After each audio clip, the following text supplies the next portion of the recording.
All right. Welcome back, ladies and gentlemen. This is David Patrick Carey with Church of the Eternal Logos. And tonight I got my friend, the great, the powerful Father Deacon Dr. Ananias. How are you doing, sir?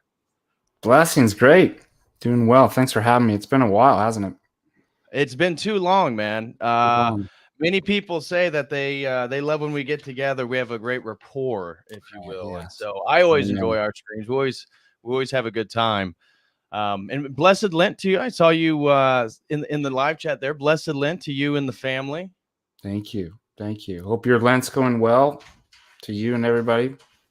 Yes. How is things over in Montana? Are they still pretty cold? No, it's 45 degrees right now. Oh, really? Warmed up, all the snow's melting. So, we might get, like last week, it got pretty cold for like a couple days and then it warms up, and we really haven't got that much snow. For me, it's a disappointment because obviously I like skiing. Although I hadn't been skiing, I've been away for like almost 2 months, back and forth from Greece to conferences in Houston, and I missed my skiing. So last Friday, I went skiing and it was just gorgeous powder. It was like one of the best days. And so Praise God. Praise God for that. We had a bit of it seemed like an early introduction to spring yesterday. It was 70 degrees here in Indiana. So somebody mentioned that. I was joking on the stream, Wednesday nightly news. Part of the nightly news, I was going to start reading, doing a weather report. And one of those like green screens would be like, over here, we've got some major winds coming down from the north. Indiana's got some highs right now. They're at 75 degrees. Praying for everybody that they don't get heat stroke in Indiana right now. Yeah, it was great yesterday. But anyways, for tonight's topic, we actually talked about maybe even doing a series of philosophical discussions. We did a really thorough one, I would argue, on metaphysics. It was sort of an introduction to metaphysics. A to Z, I remember that. And so tonight last time you came on, we talked about people who don't have internal monologues. And so that was a great one. Yeah, that was really fun. And so then tonight I was saying, you have an expertise in Aristotle. And so what better topic than to get into Aristotelian philosophy and discussing I titled it sort of tongue in cheek, the good, the bad, and the ugly. But There's actually a lot of good out of Aristotle from an Orthodox perspective that we can get into. So that's kind of what tonight's discussion is going to be about. Then is discussing Aristotle, sort of the important takeaways, the major criticisms, the things that have influenced history. We can look at scholasticism and the Catholic theology, but then where, as Orthodox Christians and as the Orthodox Church, what do we take and what do we disregard in regards to Aristotelian philosophy? So I have various areas that I'd like for us to go into, but you can kind of open it up No, wherever you go want ahead, to sort and of I'll just start. chime in the areas that you want to. Well, Um, how do you normally introduce Aristotle? let's see. I have them read my students. I have them read my master's thesis. I kid you not, because it's all condensed. Um, you know, I go over important contributions of Aristotle. The Greeks were concerned with change and how to explain that change in motion. And so we kind of start off the Aristotle lectures by talking about that. How does Aristotle explain change in motion? And you find this in the physics as well as other places too. And he had some important contributions to add to that potency, actuality, and that change was the actualization of some potency. And so we begin to talk about that. We talk about substance. What is substance according to Aristotle? What is growth, diminution? What is, we talk about his biology. So, what is life and what distinguishes it from inanimate things? We talk also about his kind of philosophy of mind, but also within, kind of connecting to substance and what's known as hylomorphism. We talk about his ethics and political commentary on the politics, and then his logical works too. I mean, there's so much more to be said. I mean, what was amazing about Aristotle is just his breadth of knowledge. There's very few people that was like that good at that many different things, from biology to, also we talk about, is the founder of the science of logic, and as well as we talk about metaphysics as well, his notions of God. And they're really, I mean, how many philosophers can we name in history that were practically experts in every single field that I just mentioned? And that's quite remarkable. Right. The breadth and depth of his knowledge. Yes, and his sort of in a way philosophical taxonomy, the way that he classified logic and the way that we look at things.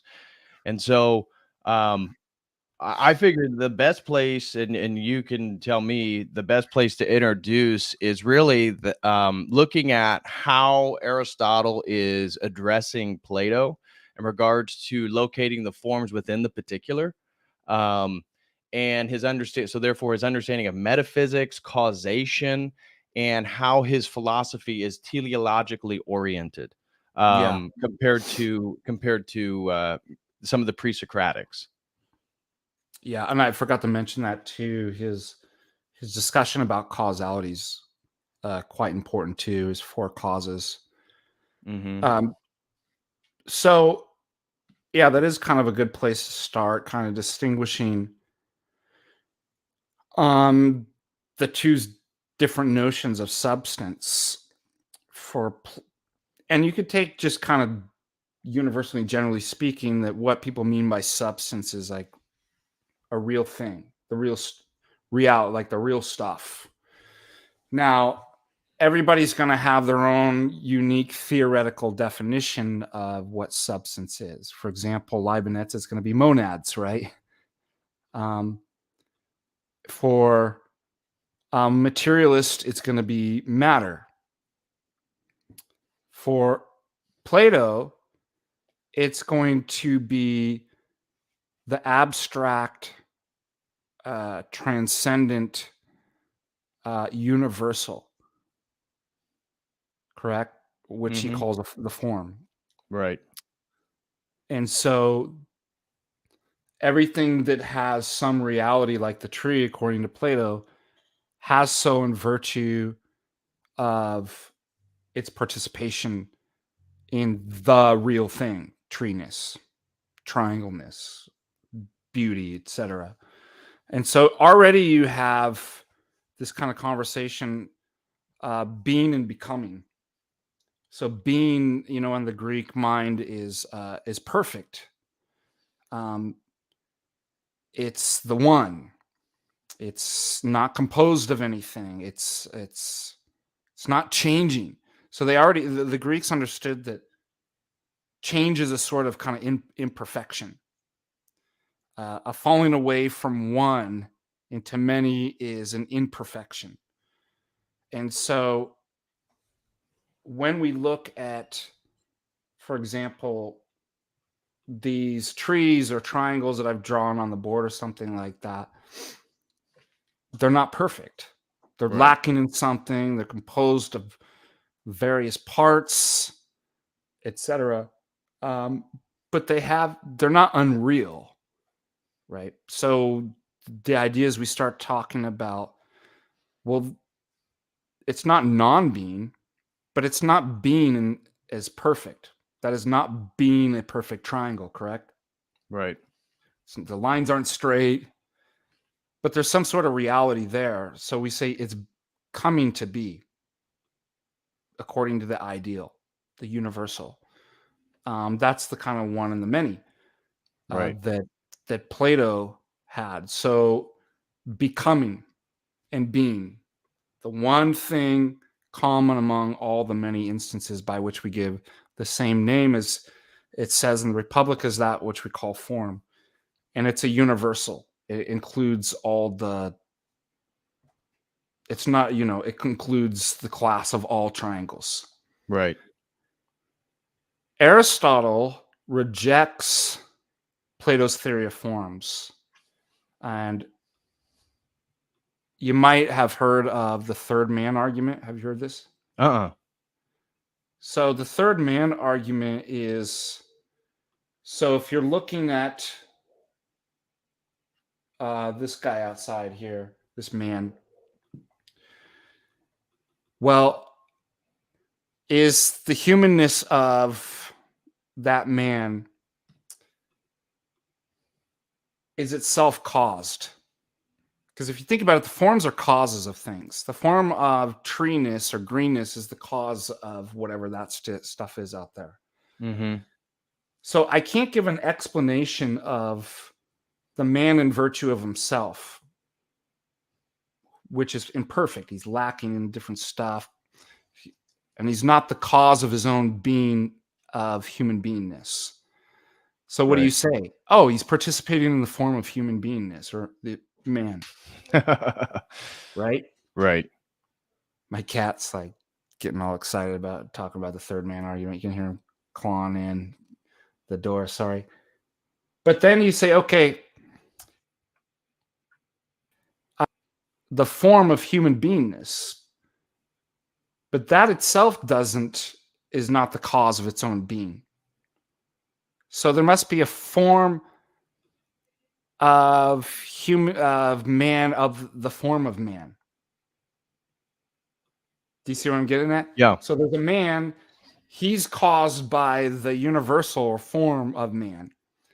But the universal form of man cannot be the cause of itself. So it must be a form of the form of so on and so on ad infinitum.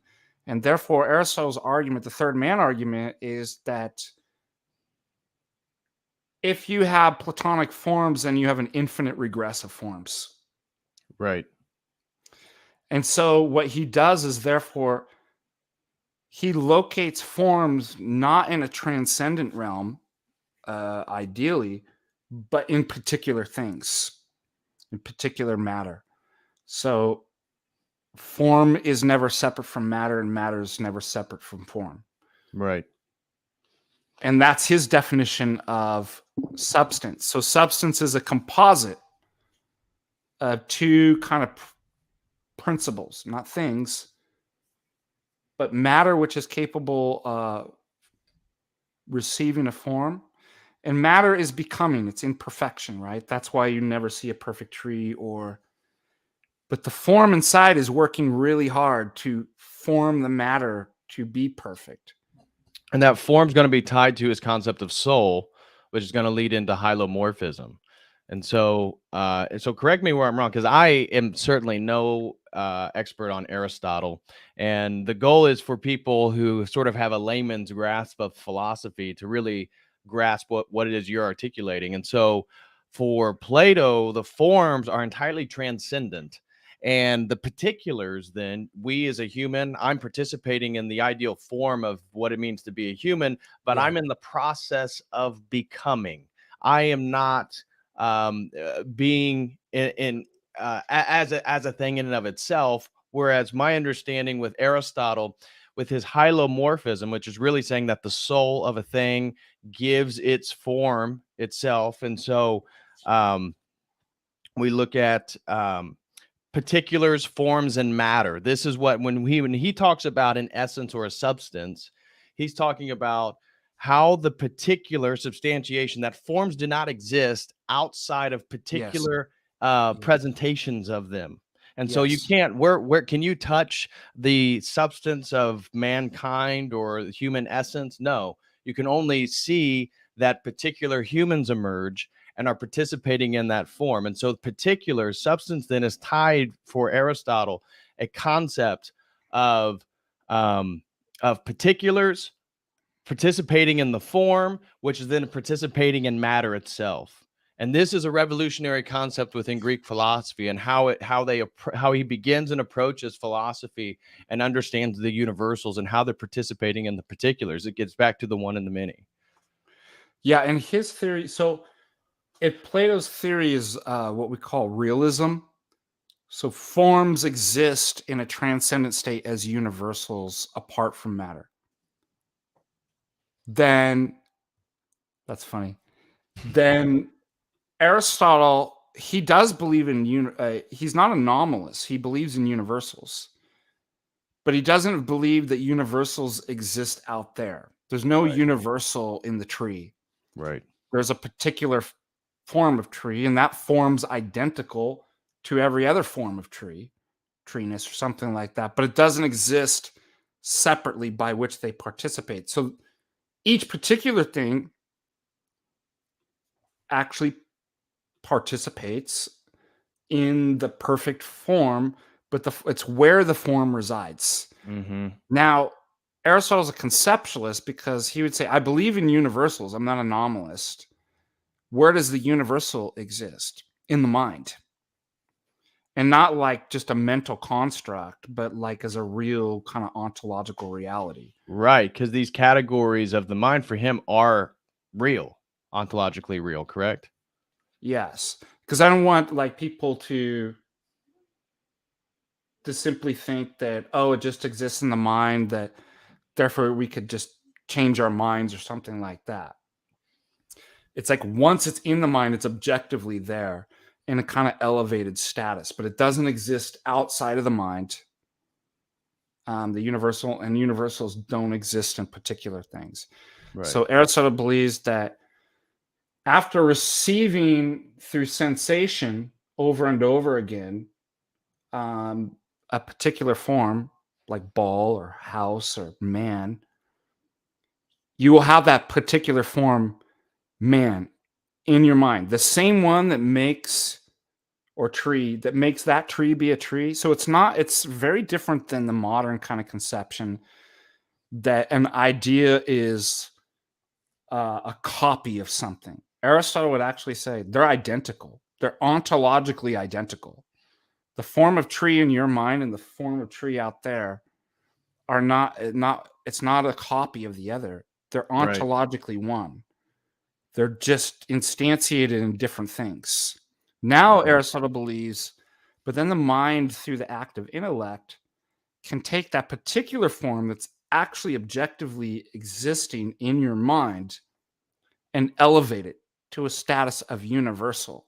Mm, So a particular triangle, the form is in there, and then I can say I can make it a universal and say that a triangle is a three-sided geometric figure whose sum of angles equals 180 degrees, and now I have the form that is the class of the members of all it's the set of the members of all that class, i.e., right. triangles. Now I have, so I can't change my mind on that. It's not a Right. social construct. It's not a mental construct. Do you see the difference? Because I know we're going Yes. to use this language like, oh, it's in the mind, then I can just change. He's going to say no, because it's not a Right. mental construct. It's Yeah. just where it exists objectively. And this is where I want to get into eventually how logos theology bridges in a way Aristotle and Plato, in sort of the participation of something. Saying so, way of logos says, is Jesus like Plato's the forms, the good but incarnated in the material realm, linking the two and making it more than just mental? Um, well, we would say absolutely. Plato would totally reject the idea that this stuff would, again, God or the good would ever want to fully become material, because this is a further emanation from the center of the true goodness of creation or whatnot. So this emanation is constantly in the state of becoming. Where you want to take this and talk about how you would understand this as a sort of from an Aristotelian or Platonic sense? So Christ is the logos, correct? The Yeah, word of God. So if you think about the Father as like the mind and word proceeds from the mind, but word doesn't exist. Mind is never separate from word, and word's never separated from mind. So mind is the principle, right? So the Father and the eternal preceding word that exists pre-eternally. However, it's not made visible until the incarnation, right? right, Until the word takes on matter. So, I mean, obviously,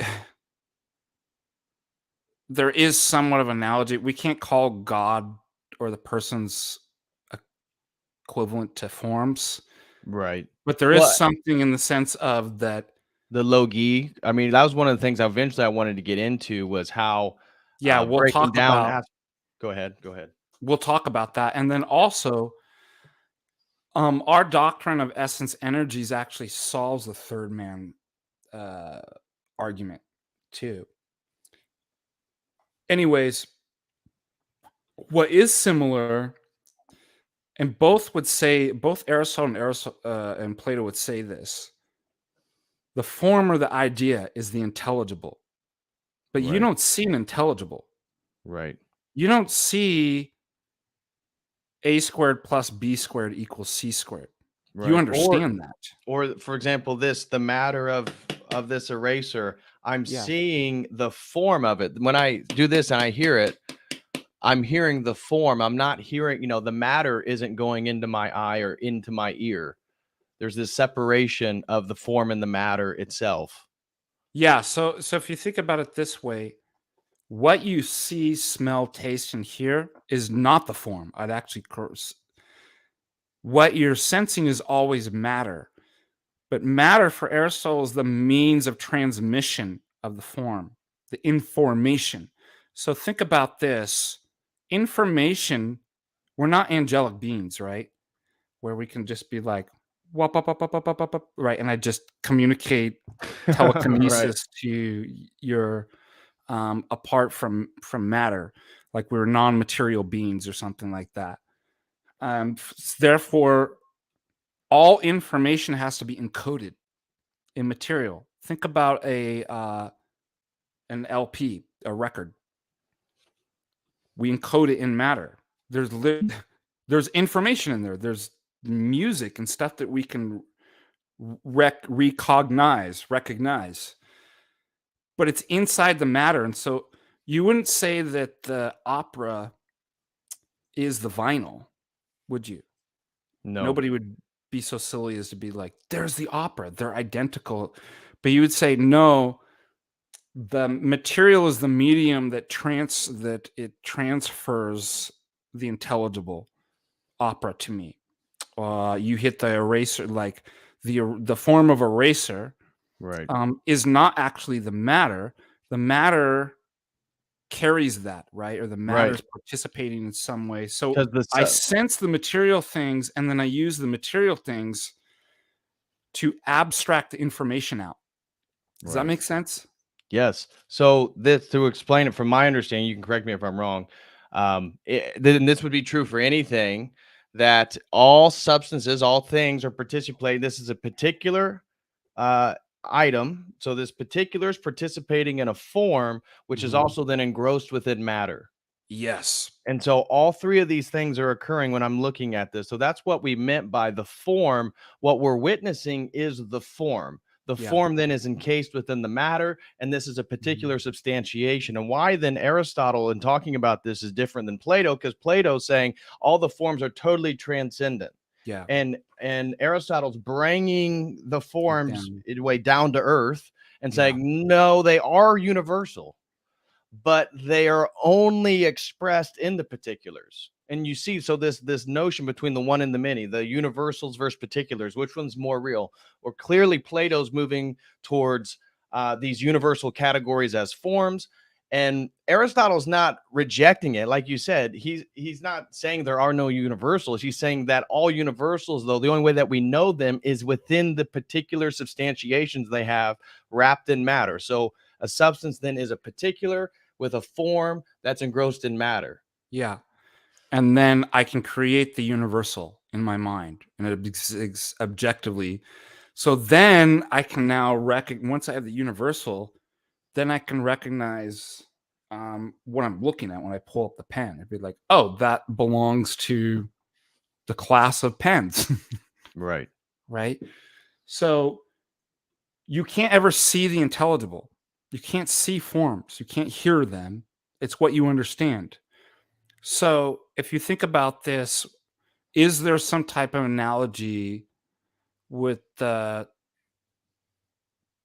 hypostases of the Holy Trinity? I can't see the Father or the pre incarnate Word. So what does he do? He becomes visible.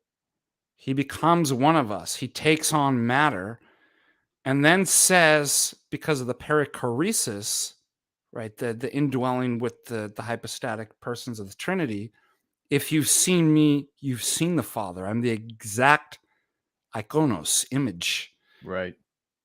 So in that sense, a form is like an image of something, right? So Right. there is a similarity. Now you can see what was incapable of being seen or understood, right? Because Right. that stuff transcended all understanding. So there is that, but obviously the analogy, God's not a form. Right. And That's not. so in regards to introducing then Aristotle's concepts, um, a big thing in which he's breaking then from the pre-Socratic tradition is what generally is described as a teleologically oriented philosophy, and this has to do with his emphasis on final cause. So he has Yeah. four types of causes. This would be the efficient cause. This is kind of like the idea of a force behind something. A baseball that gets, during a home run, the force is the batter that hits the ball. There's an efficient cause to it.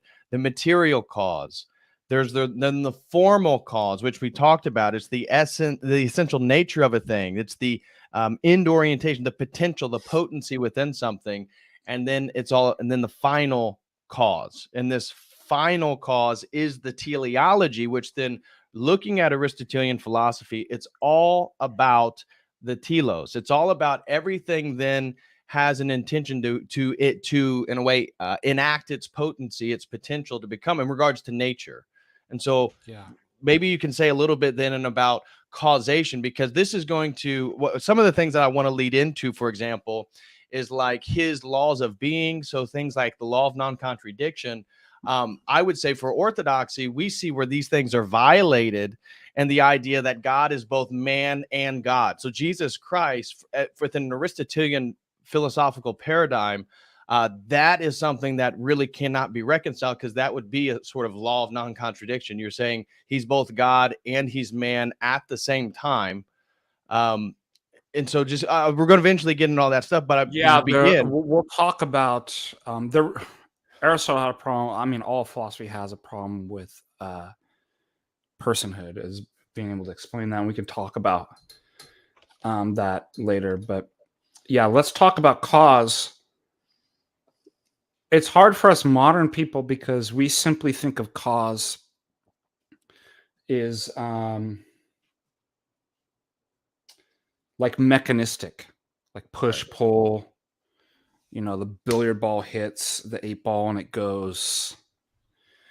And it's helpful to actually trace back the etymology, cause, causa, going back to the Latin um, uh, cadere, to fall. Mm-hmm. Um, and basically, what does cause having to do with like to fall? Well, fall is like a consequence. Something falls from, well, I fell from my parents in some sense, right? I come from. And so you have that notion of indebtedness. And the Greek word's better, of kind of something for which something else is indebted to. But there's many different ways you can be indebted. And so Aristotle, and these all offer as explanations, Aristotle says that there's 4 kind of indebtednesses. Something could be indebted to the agent, right? Mm-hmm. Like your parents, or the force that produces some motion, i.e. the efficient cause. So that would be the kind of mechanistic. But if I look at the desk or the bookshelf,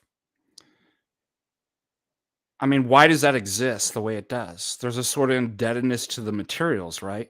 It wouldn't be a bookshelf without the oak. So there's a material cause. There's an efficient cause. It wouldn't be what it is unless there was a carpenter that made it. It wouldn't be what it is unless it was formed into the idea of bookshelf, right? Right.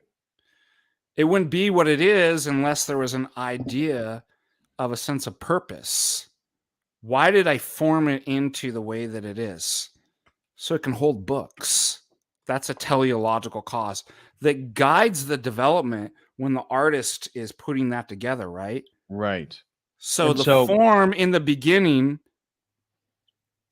and the end product are actually one and the same. They're just looked at from 2 different points. right. And in nature and living things, it's even more amazing, right? That the full chicken is in the egg. So that solves the problem of which came first, the chicken or the egg. How can an egg change and grow into something unless there's something for it to grow into? What does it grow into? Nothingness? It has to grow into something, a being, right? Mm-hmm. So Aristotle says, he doesn't say the chicken and the egg, but he says in the real order of, so in the order of time, potency is always first. So what's an egg? It's a potential chicken. But you can't have I can't potentially be in Indiana on my way unless there's an actual Indiana, correct? Right. So that's the form. So, and that's kind of understood, the teleological is what's guiding all those material parts, those cells. I mean, it's not just rando, right? And Aristotle recognized this, that why is it that chicken eggs always grow into chickens? Always, are for the most part. And he says nature acts for a telos. Mm-hmm. Unless something interrupts that, or there's some type of retardation or something like that, nature always acts for an end, right? So Right. there's a sense of purpose. Everything's ordered towards Yes. its form, and its form is ordering it, which is And a that's what I was beautiful gonna concept. that's what I was gonna say is for Aristotle, he's breaking from the pre-Socratics, which are really just focusing on a material cause. So Heraclitus is saying everything's fire, everything's water, everything's air. This was debated for among some of the pre-Socratics, and so um, he's critical of these pre-Socratics by only focusing on a material cause for the entirety of everything. Again, this is ontology. This is metaphysics. What's With uniting? the exception, I'd probably say Parmenides and maybe Anaxagoras. They're the first. Because explain that. So Anaxagoras talks about the nous. Yeah, he says everything was mixed, and basically unintelligible, and then mind mixed in and created kind of proportion and order, and everything was inside, just mixed up, right? Because mind's pure. So if you think about mixtures and here you already have the one and the many. Mixtures is a bunch of parts all inside each other, right? But to understand an intelligible is a kind of unity, right? And so I think he was probably thinking this way, that mind mixes in and creates order out of chaos. No. Jordan So Peterson is just Anaxagoras reincarnated in Plato's theory of the transmigration of the souls. Ladies and gentlemen, I guess you also have the notion of, so Thales said water, yes. and then Anaximenes, yeah, no, bucko. So you have, what do you call it? Blanking on. Make sure I don't get these two mixed up. I always get the. Anaximander is the infinite. So I guess you'd say that he kind of moves away. So you do see them struggling, but there's certainly a criticism that try to. Most of the pre-Socratics are identifying these things with material things, and once in a while you kind of get one of them breaks away. You know what I mean? Mm-hmm. But I think the closest is Parmenides, and of which Socrates was a student of. Right. And so you're already starting to think about the one and the many and being and stuff like that, and then forms probably. Yeah. And so I was going to say that's why then Aristotle, what he's trying to address is how do particulars participate in the forms.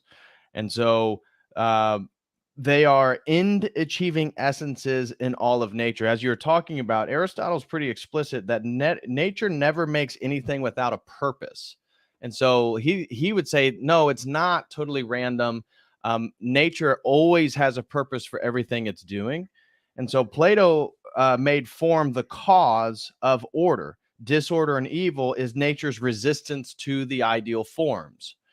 Aristotle speaks of a natural innate potency and potential, and everything then has a purpose and it is then being acted out. And so Yes. it's moving, then everything in nature is moving from potential to actualized. Let me just make two statements. We haven't got to the bad and the ugly part, so we're doing the charitable part, which is what you should always do when you start with. You always want to steal, man. It's like when you got to, if one of you guys have to break up with your girlfriend, always start with the play. You know what I really like about you? You've been really wonderful in these different ways. Then you break to her the bad news. But and even the apostles, these things I praise you for, these things I have against you. So we're starting with the good. Aristotle has great arguments against reductive materialism and evolution. The proto-evolutionist is Empedocles. he's the proto-Darwinian. He's actually an evolutionist. He says that everything's just rando and chance. It's just all these parts mixed together, and that's how you get all the things that you get. But it's all by chance. And Aristotle has a great argument against that. And by analyzing how we use the word chance. And he says, well, look, this is the way that we speak about the word. And this is great because this comes up in philosophy all the time. Vagueness or ambiguity. So a good philosopher is going to actually use certain techniques to reduce either ambiguity or vagueness, which is what does chance actually mean? Let's go to how it's used. Let's go to the meaning of, this is how we speak about chance. I have an intention, a goal. So he's already going to couch this. Basically, he's going to make an argument. Teleology precedes chance. And pure blind chance and randomness can't actually exist because it implies order and teleology. Just the way that potency, if I say I'm potentially in Indiana, that already applies the existence of Indiana. So watch Right. this. He says, suppose it's payday, right? I've got my check, but I've got different things I need to do with that, different goals. I'm going to order that to, one of them is I need groceries. I got to go buy food and stock the fridge. Now I'm making this kind of a modern example of basically what he talks about. But that's not the only thing that you use your paycheck for, right? There's other things. In fact, yesterday was just the first of the month, and so rent was due. And that's one of the other goals that I have. Do you get what I'm saying? Another telos. Now, let's say I take my money, and as I'm going to the grocery store, right, trying to use that particular money to buy the food, by chance I run into my landlord. The money that was going to go to pay for the food, by chance goes to something else that I didn't intend at that particular time, namely to pay the landlord. But notice, chance already implies a telos, an end, a goal, intelligence. And therefore, he makes an argument that it doesn't even make any sense to talk about pure randomness or chance. And I can make a similar argument that even in terms of mathematics, randomness is the points off the ordered function, right? A function, an ordered function is the intelligible. It's the order, right? So there is no concept of pure disorder, pure randomness, pure chance. That's an Aristotelian refutation 2,400 years ago of evolution. How amazing is that? That's pretty good. And his what's that? Wait, does Indiana exist or not? Depends what you mean. Yeah. But just like his use of first principles too, it seems like people haven't been caught up with Aristotle. One of his timeless arguments is you can't violate you can't say the law of non-contradiction doesn't exist or is false without using the law of non-contradiction. And showing this is people that make relativistic arguments, which is sadly, how did philosophy, moving basically 2,400 years, get to the point where it's literally now saying that? It's unbelievable. Accumulation of mistakes. A small mistake in the beginning becomes a big mistake at the end, which I think is the quote from Aquinas. I don't always quote Aquinas, but that seemed to be apt right there. But when you do, that's the one you use. That's the one you use. This is interesting because I want to focus then, because Aristotle's always focusing on telos. One of the interesting things is for him, art is actually a discovery of natural potentials and elements. So the sculptor, the musician, the poet, they are discovering potentials within the marble when they create a marble statue in ancient Greece or something. Art is the discovery of these potentials. And this will also, when we move into his ethics, differentiate from Plato. Plato said art is just imitation of the forms. And he says, no, art is actually a representation of life. And this gets Yeah, they into both believe it's an imitation, but in different. I think Plato would say imitations like twice removed from reality. Because if reality are the Platonic universal forms, then I'm imitating. There's a sort of kind of crudeness and vulgarity of having to imitate, right? It's not real. It's twice, three times removed from reality. But you see, if you switch your metaphysics, though, Aristotle would say that it is an imitation, but it's real. So I actually really like his theory of art. I do too. And his like the poetics and stuff like that, because now we have an objective standard for talking about good and bad art. So Yes. especially at the higher levels of writing and narrative and poetics and stuff like that, and you could even take this into like cinema, what makes a good play or a good movie is if you represent the human being in its idealized form. So you know how you always hear music like, yo, bro, I'm just I'm just rapping how it is out there, right? But that's not what art's supposed to. It's not just supposed to be a camcorder of. It's supposed to take what's out there and take it to the higher moral level of forms. How ought the good man be? What is the good life? So then when you're making a sculpture, you're not simply just copying the former reality, but you start to go up into higher kind of forms of it represents justice. It represents the good life. I made the character. So when you make a play or a movie, you don't want to make it so the audience sympathizes with the villain. The villain. Oh wow, villain had sex, drugs, rock and roll, and murdered everybody and got away with it in the end. That's the one I want to be like. You need to tell. You need to imitate, right? Make an imitation in your art form where you said that's how you shouldn't be. That's why in the tragic poem, there's always the reversal where the person realizes all the bad stuff happened to him because of my moral mistake or flaw. I think that's really cool. I think I agree. And also, Aristotle, which we would, certainly differentiates from many of the contemporary empiricists or material rationalists, is that life is of a different category than matter. He was Yeah. basically a biological vitalist. And Yes.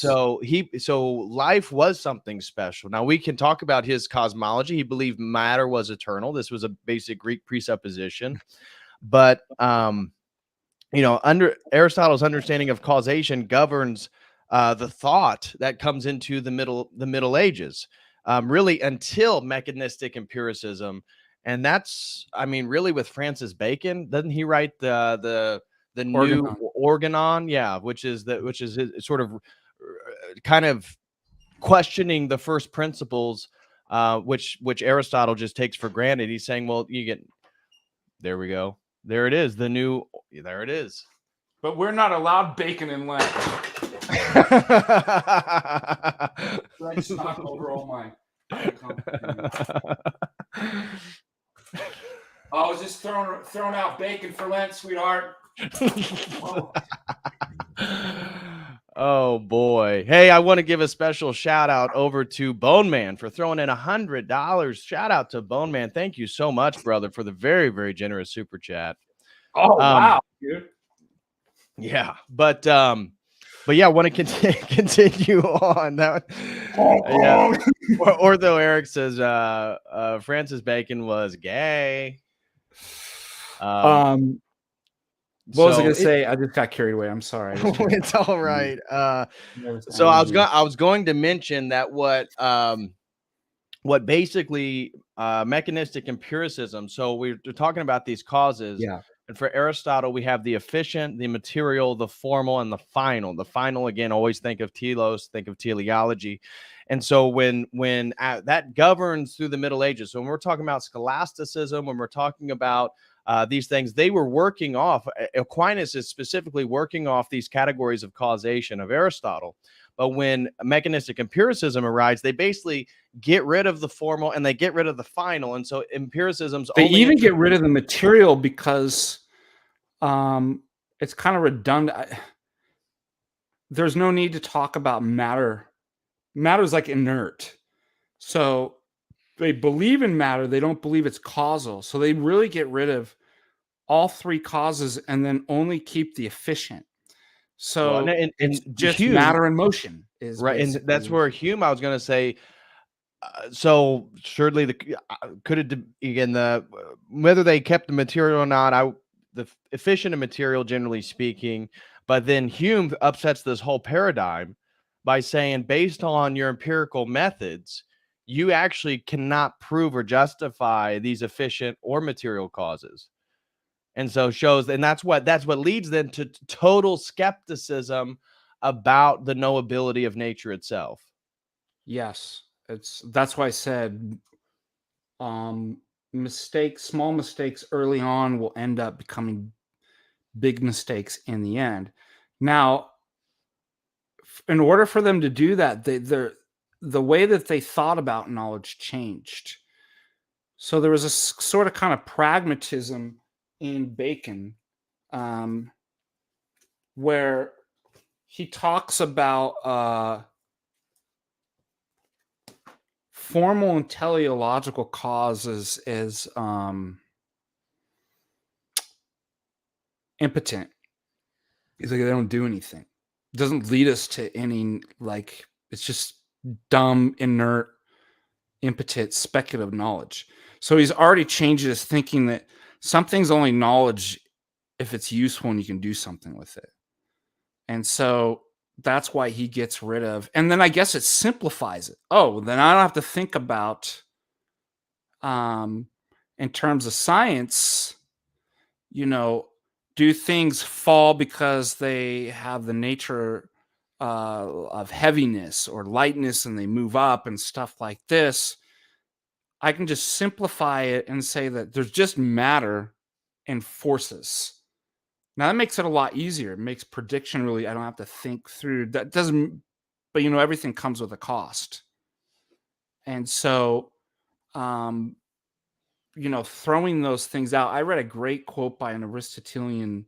They never really throw it out. We always know this in debates, right? That even with the atheist, it's like, you're still using our Christian principles. So yeah. This Aristotelian says, makes this joke. Well, he's criticizing the modern materialist scientists, and he's like, you're basically teleology for you's like your housewife. You can't live without her, but you're afraid to be seen in public with her, aren't you?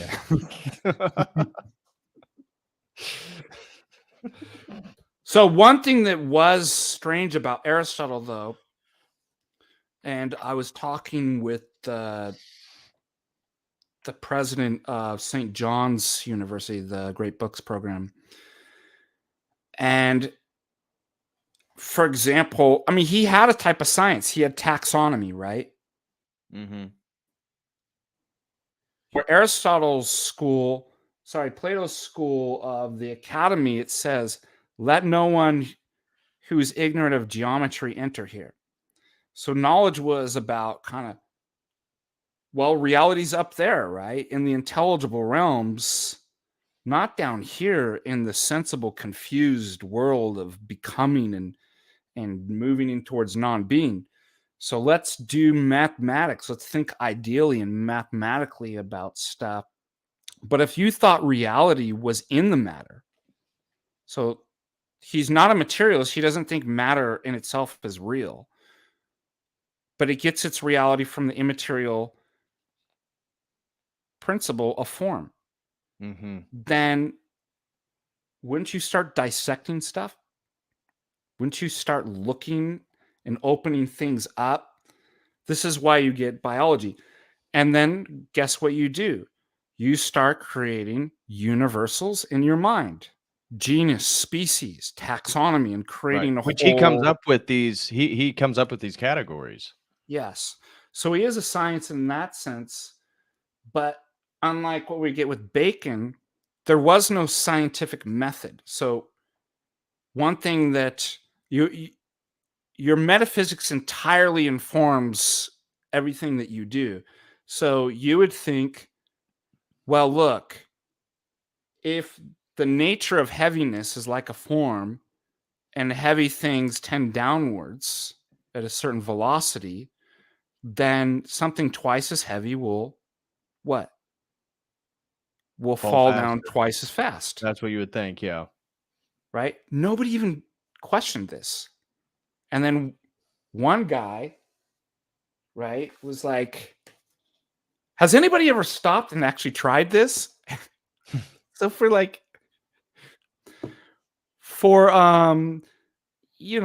almost 2000 years, nobody had the idea, but like we should try this until this man, right?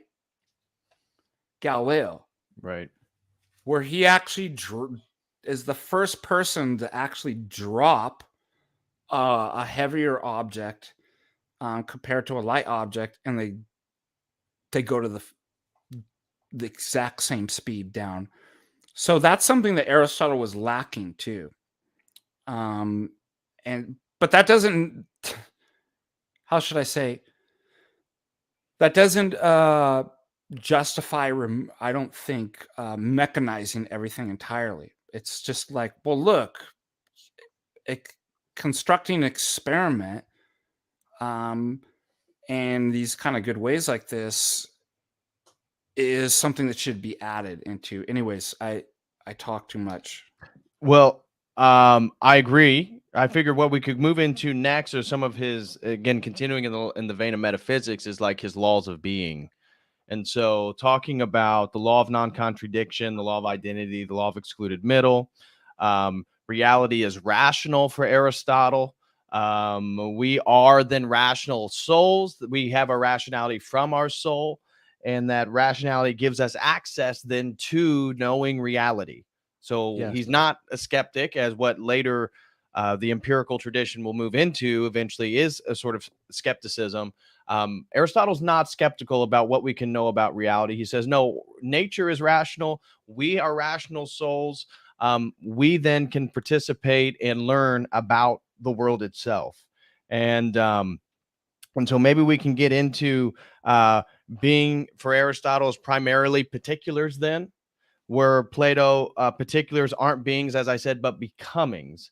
Again, you can go wherever you want to go. We could talk a little bit about the different forms. A person is both a rational soul and an animal body. Animal bodies then are divided between an animal soul and a vegetable body. And so the animal soul is sort of characterized by its ability for locomotion, for And vegetables sensation. have a soul too. In Yes, and Aristotle. theirs is characterized by nutrition and reproduction And growth. and growth. Yes. So if you think about the Greek word for souls, anima, because people think that's weird. It's like he believed plants have souls. But anima, animation, right? Right. What distinguishes inanimate objects from animate objects? The ability to move themselves. Right. And so that's life. So there really is an ensoulment, which is a living form in plants. They move themselves. It's not like we have to move them or other things. And then the next level up of soul is animal, which where you get derives, anima, Mm-hmm. that has a sensitive and psychic life, right? Not that they're doing seances and reading tarot cards, but they have a type of mind, right? They have memory, they have conscious experiences and stuff like that. And then Aristotle says, but we embrace the rational soul, the human being embraces all, but rises above by the possession of nous.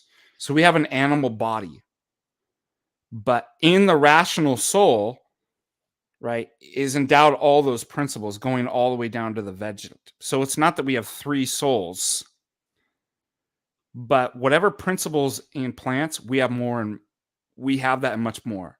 Whatever's Right. in animals, we have that and much more. But there's a unity. And this is one thing that later I think becomes a problem uh, for taking an Aristotelian view, especially coming into Christianity and talking about death and resurrection and stuff like that. For Aristotle, you can't have things inside of things. Right. There's a modal collapse.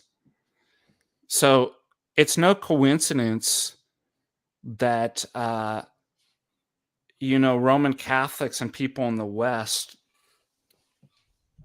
concluded that God's an absolutely divine, simple essence, because that already is grounded in Aristotelian ideas that there's one absolutely simple essence in you. There isn't a plant essence in you. There isn't the essence boneness in you. There's just one thing. So there's kind of a modal collapse even in the person. So when they think about the divine, they're thinking about the same way in essence. That's going to become a problem. Well, what happens when we die? Right? Right. How is it that if you don't have things inside of things, right? If you don't have this kind of tripartite, then how are we going to explain, death and resurrection and different stuff like that? Not to mention what we'll get into later, the hypostatic union incarnation, right? Right. You want to say a little bit about the difference between essence and accident, in regards to essence being a property of rationality and accidental property, for example, being like a human. So, for example, an essential property of me for an Aristotelian category be that I have a rational soul. I should be rational, or I should act rational according to the good. But an accidental property would be something like having blue eyes. That's not something that is essential to me being a human, whereas rationality would be something that is essential to that category or that universal. Yeah, it's really easy. Just put it this way: the things that you can take away versus the things that you can't, and you still have the same thing. Oh, that's a good Okay. way to put it. Yeah. So ousia, right, which Greek word for essence is derived from two Greek words, toon, right, the being of something. And so what makes this thing be what it is? Well, I can take all these different things that are like, I change its color. Well, it's still being that thing, right? So you realize, oh, those are accidental. So it exists with that, right? But its being isn't changed, right? It doesn't stop being a triangle, or it doesn't stop being a man when I change these properties. So then we call them, well, they're accidental to the being of what it is to be that thing, that ousia. Mm-hmm. But if I took away three-sidedness from a triangle and made it two sides, would it be a triangle? No. So then it's like, oh, that's an essential property of. Essential property. That's the best way to think about it. It's pretty easy. No, that's a better way to articulate it than myself. So I just say that's usually a fundamental distinction somebody would need to know in regards to Aristotelian philosophy. Yes. If you want, the next thing I would like to do is get into his understanding of the unmoved mover. And so for Aristotle, then, based on his metaphysics, you can sort of branch out and look at his concept of ethics and politics and education and art.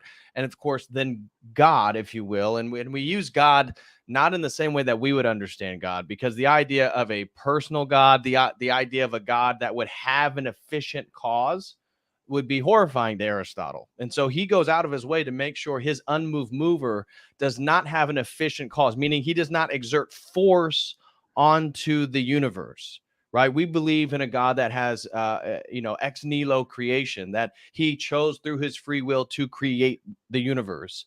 And so for Aristotle, his unmoved mover is sort of characterized by pure actuality, being good, being one, thinking on his own thinking, and being the final cause. And so the unmoved mover, then all of nature, then this movement from potency, from potential to the actualized, it's moving towards the unmoved mover.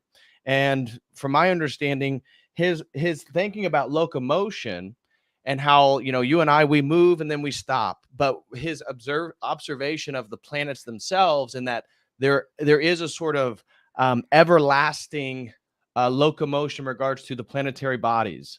And so because circular motion can be everlasting, meaning it's never stopping, this forced him to sort of think about how could circular locomotion work like this, and therefore everlasting locomotion must come from something that is also unchanging and unmoved.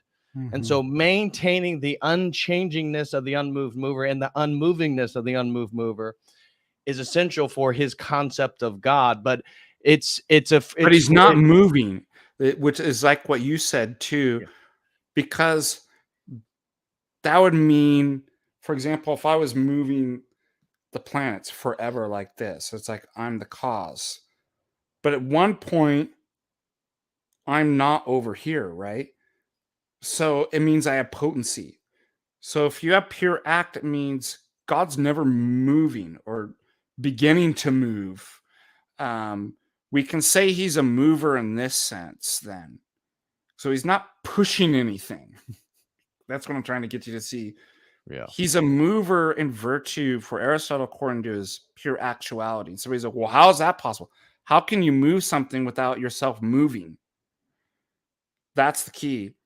And the best way to explain is almost kind of teleologically.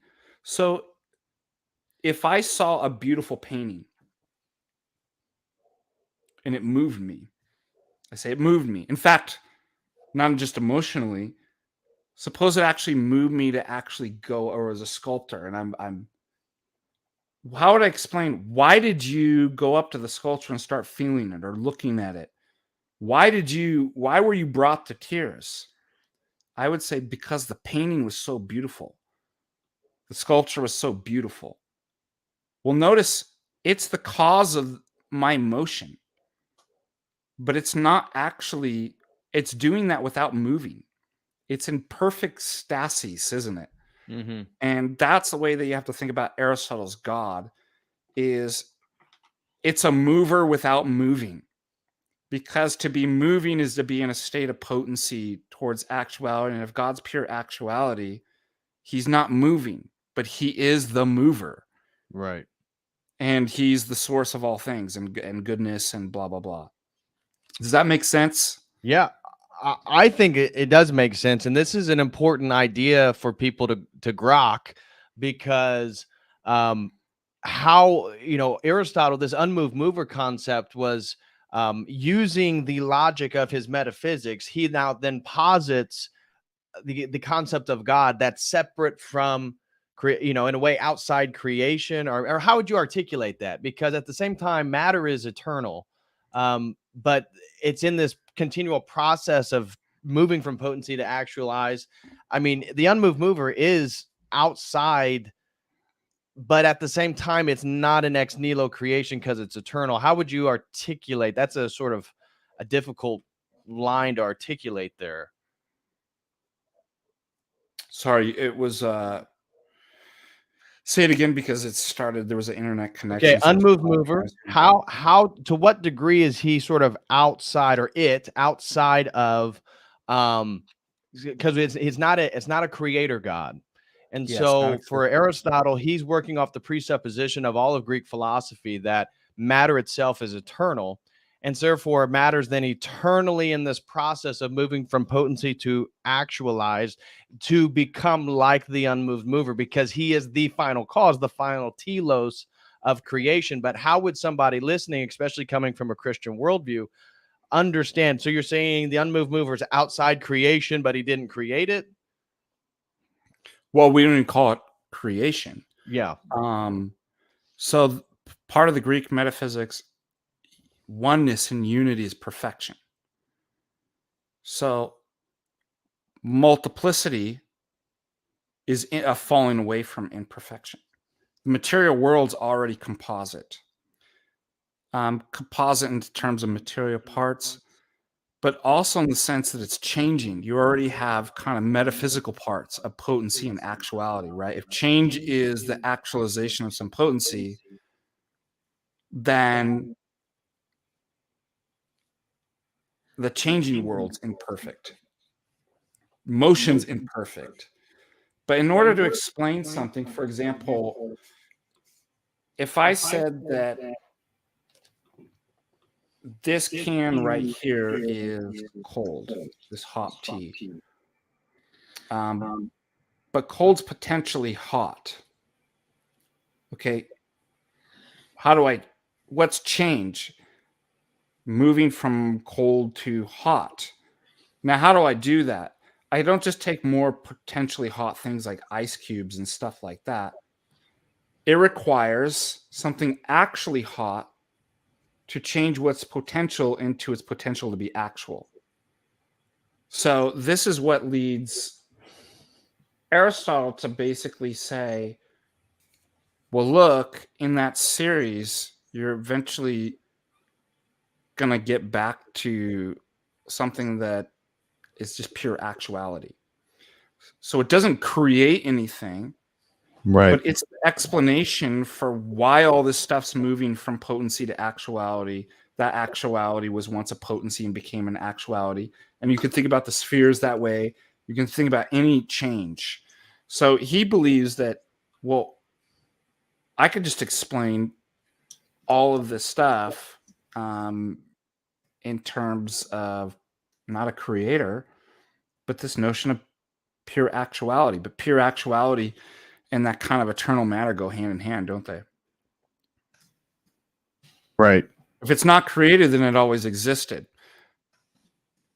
The perfect is not a creator, therefore matter always existed. That would be the kind of syllogism. So therefore we kind of define, I mean, the goal was to talk about the good, and meaning the good, the bad, and the ugly is, I think, going to be the name of our philosophy series, if you will. We haven't touched, really specifically on his ethics. We could talk about the soul. We could talk about virtue being a functioning of the good. So a virtue is this sort of excellence or the quality of the rational soul being inwardly directed. So not being, it's a rational inward perception towards rationally good ends. And this has to do with your disposition, your habit formation, being rationally guided. Those who are not rationally guided then are guided by other people's reasons. And this would be a sort of unconscious life. And so we're all then within his ethical system. We're all then caught between this dilemma, deliberation and choice. Everything is about habit formation. Everything is about our choices and which rational choices we are making. And therefore pleasure is not equal to happiness for Aristotle. Pleasure is not equal to happiness. Happiness is actually tied to this rational principle, following your rational soul and being rationally oriented in the world, which you could, if you wanted to, touch into then how the Stoicism's really picking that up and going to tie that with the sort of logos of nature, and having a rational, virtuous life is the whole goal of the Stoic life. Moral development, that's really kind of the end of what I wanted to talk about with the good, and then we can get into the bad and the ugly and talk about where our orthodox criticisms would be of Aristotle. So the good life for Aristotle is eudaimonia, which can be translated happiness, but it's more appropriate, human flourishing. And there's three things that are required for that in Aristotle's ethics. That would be wisdom,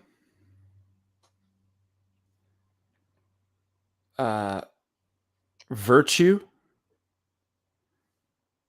and use or exercise, energeia, Mm. charis or energeia. When those three come in, because, well, what's virtue? And all three of those things have to be exercised in one act in order to flourish, which is, in some sense, very orthodox. We can only be truly happy when we're teleologically, when we're doing and we're working, right? We're fulfilling the goals the way that we're supposed to be according to our nature. So, well, virtue is, he has a list of virtues and vices, and they're the means between two extremes, deficiency and excess. So if you think about like deficiency is cowardness, Right. being a coward. What's the excess? You bend the stick too far the other way, it's rashness. So it's the middle road that's courage. Well, how do I know what's the mean between two extremes? He says it's what the wise man lays forth. Now, is a really interesting is virtue ethics. In order to obtain wisdom, though, you have to acquire the virtues and vice versa. In order, you know what I mean? So they're working Right. synergistically. Mm-hmm. But then I'm just in it's the Greek word's hexis, a state. For example, to be wise or virtuous is a state of character. So it's like I'm mathematical. Let's say I learn mathematics. I'm in the state of being mathematical. But then there's this, what Aristotle calls second actuality. So that's first actuality. I've acquired being mathematical. Then what do? I exercise it. I do the math. So he basically says once you've acquired virtue and wisdom, is states of character, in order to be happy, you must be able to fulfill that and exercise, act on those in a synergy, which is really beautiful, isn't it? And so he then says pleasure is the unimpeded exercises of those two states in an activity. So imagine if every time that you tried to exercise your wisdom and virtue, something impeded it. You wouldn't have pleasure, right? You wouldn't have this kind of fulfillment. So he does link pleasure. He doesn't say happiness is pleasure. He says happiness is just, pleasure is just the unimpeded exercise of happiness in terms of applying wisdom and virtue in an activity. Right. And so I'm trying to think, there was an example in the ethics. Anyways, I'm not going to go off Well, on we that. had a genuine question pop up here. What is meant by Aristotle's efficient cause? We kind of addressed that earlier about efficient cause, meaning really just the way that we would articulate it, and you can correct me, is force. Things that are caused by a sort of exertion of an exterior force to some degree. The source of motion. Source of motion. There you go. But a deficient cause can also be an agent. So the source of my motion is my parents, in one sense. But it's different than just like a mechanistic, right? Well, didn't Aristotle say something about the efficient cause would be your father, the material cause would be your mother? Yeah, he actually had that exactly. Yeah. Yeah. She was just the kind of receptacle for, yeah. Receptacle for the forest, baby. Yeah, that's right. The efficient cause. Well, now that Anyways, yeah, go ahead. covered that. We basically steel-manned Aristotle up to this point and talked about a lot of the good things. Now there's so much that we could get into that we as Christians would take umbrage with. One more thing I want to add about go the ahead, good. Go ahead. Yeah. Before we go into the bad and the ugly. I would say that, and I know I'm going to get disagreement. This was in Greece. We're all arguing about this. Orthodox, following Richard Swinburne and some others, were kind of Platonic substance dualists. And myself would lean more towards, I think the Orthodox view is closer to Aristotle's hylomorphism. Yes. And there was another priest that Yeah, raised we up. So didn't this, get that much into hylomorph. Let's go into. I mean, we'll go everywhere you wanted to go, but that was something I wanted to bring up in regards to our Christian worldview as well. okay, so the reason why it's not identical, that I don't think you'd say it's identical with Aristotle's hylomorphism, is that the form can't be separated from the matter. Now, he has one line where he says that the mind becomes released and detached from its material constituents, right? Its body or sense organs, when it starts acquiring forms. Why? Because what changes and what can be destroyed is matter. But when your soul starts taking on the form of triangle, the form of man, the form of justice, it starts to constitute a real identity that can't be destroyed.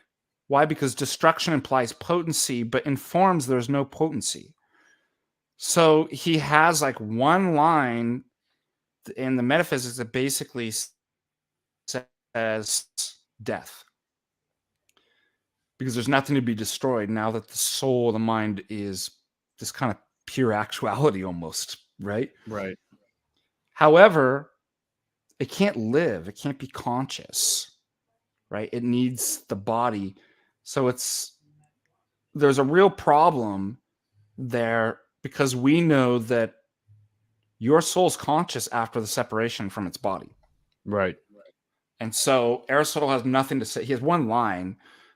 He has nothing to say, or he doesn't really kind of have a metaphysics that's capable of adapting that. That's the deficiency. Yeah. The upshot of it is that it accounts for the inadequacies, I would say, that would occur in Christology, that would occur from if we were a substance dualist. So a substance dualist would identify and be like, well, that's really easy.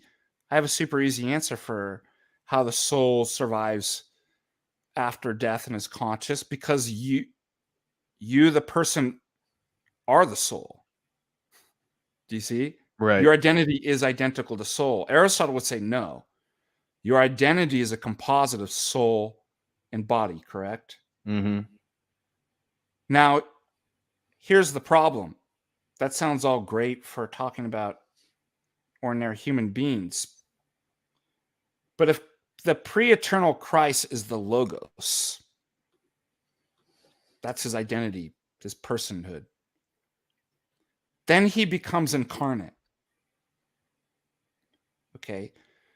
So if I'm a substance dualist, it seems like I can only take two roads. Each one's going to end up in heresy. If the soul or the mind is the identity, when Christ becomes fully man and being fully God, either the Logos replaces the human soul and mind, which is Apollinarianism, a Right. heresy, or they remain separated and distinct. They're not united in any. So I actually have two persons, which would seem to be a form of Nestorianism. Mm-hmm. I don't know how they're going to get around that. In fact, William Lane Craig, who's a substance dualist, is just like, yeah, I'm fine with being either Apollinarian versus or a Nestorian. Cancels be damned. Obviously, my philosophy comes first before theology, and if it doesn't fit in my theology, if if it doesn't fit in my philosophy, it's wrong.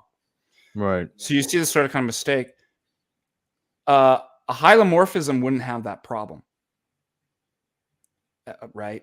Right. That it doesn't associate. So there's a way out of it. That's the upshot.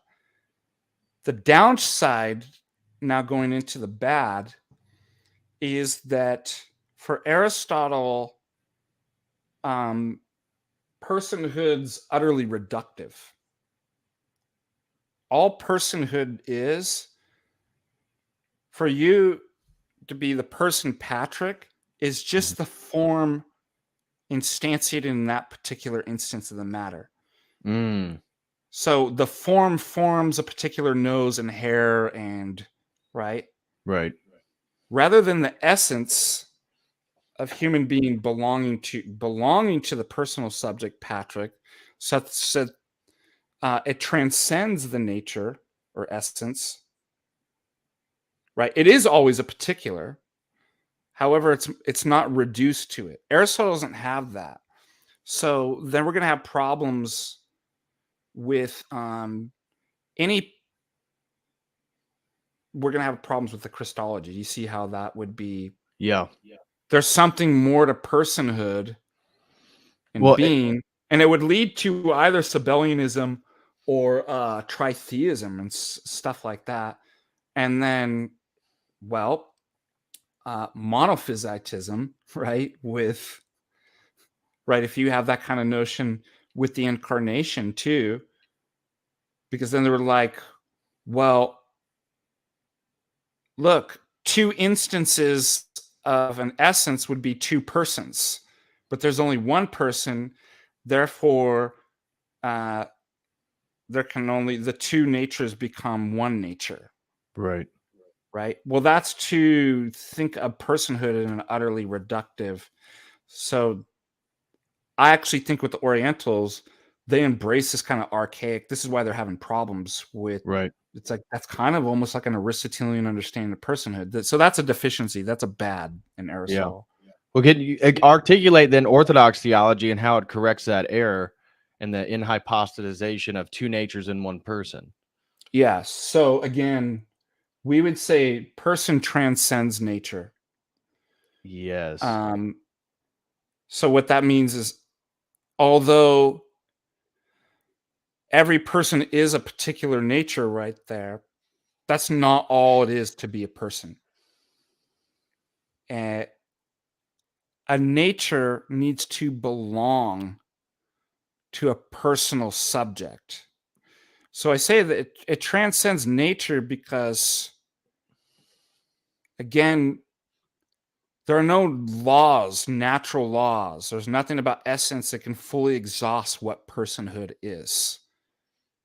I can point to it. I can say different stuff about it. I mean, it's kind of like love, right? Like, I love my wife. Like, I can point to these different instances, but that doesn't mean I exhaust it. Right. And so there's something that transcends the particular instance. My love for my wife transcends all the particular instances. And it's not like if I added up even all the particular instances, it'd be like, that's it. I just captured it in the definition and I can give it to people now. There's something over and above. But right. it's not this dialectic of either or, but it's fully in each and everything. Does that make sense? Yes. So that's what we would say. So if you have a subject, the essence belongs to that, and they're not identical, right? Right. There's a distinction. That's why Christ is always a divine person, as the personal subject, who has always the divine nature, can then subsume a human nature inside the personal subject that is the divine person. Right. Without change. And so without change to nature, without change to person. And so this is essential then in regards to Trinitarian theology and why a Trinitarian theology has to be the beginning point of understanding the transcendence of this person, divine nature, Christ, the divine person, the Logos, the divine person takes on human nature in space and time through Mary, that then human nature subsumed under the nature of the divine nature, Yes. all within one single person. And the reason why we end up heresies, whether it's William Lane Craig, the Papists, what do? It's the Ordo Theologiae, right? The order of our theology. We begin with revealed. God is the Lord who has revealed himself to us. Right. Okay. That itself transcends all philosophies. What we don't do is we don't start with a particular philosophy.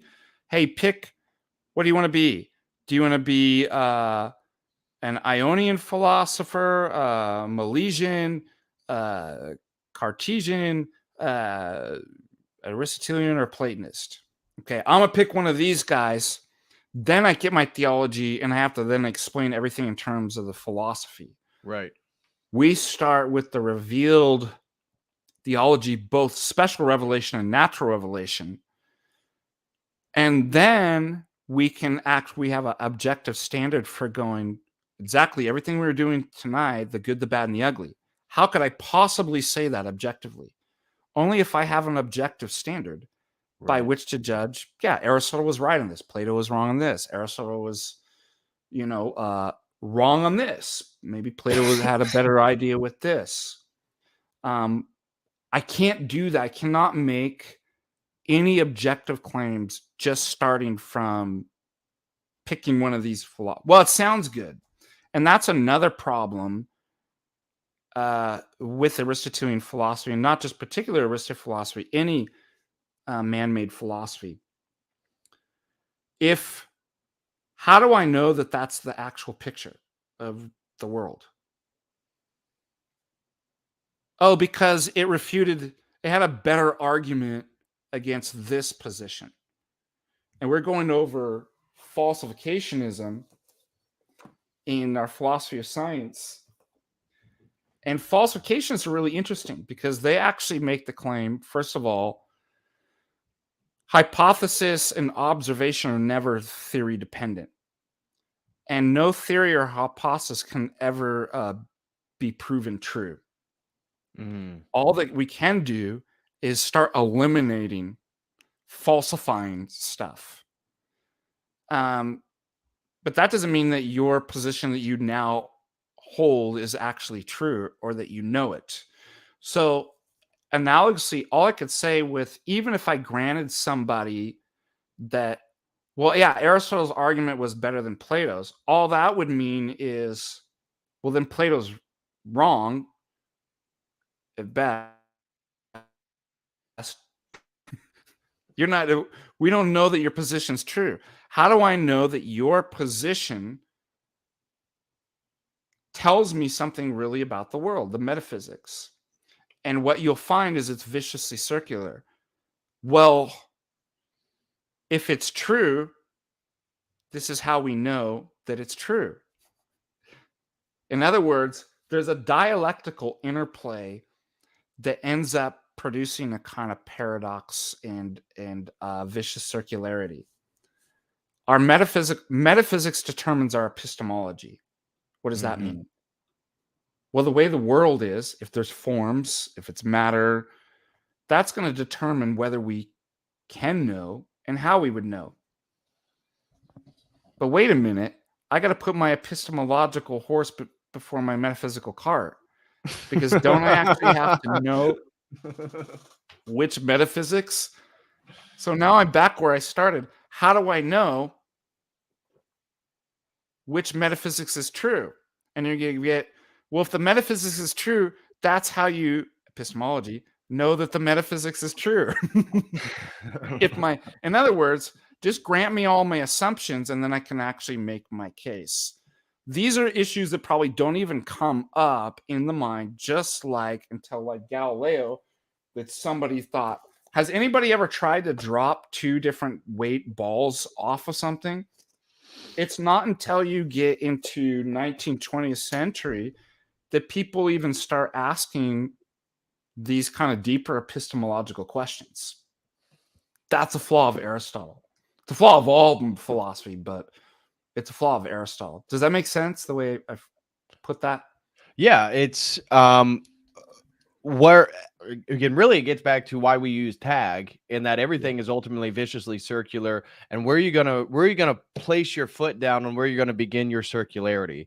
That's really the question for everybody's worldview and everybody's perspective. And so you're saying that, well, for so many people, they begin with their philosophical system, and then they're trying to force everything, like putting packing your life into a car to travel across the country. You got to fit everything into that system, because you've already said this is the system that's true, and therefore I'm basing how I decide something is true based on this system.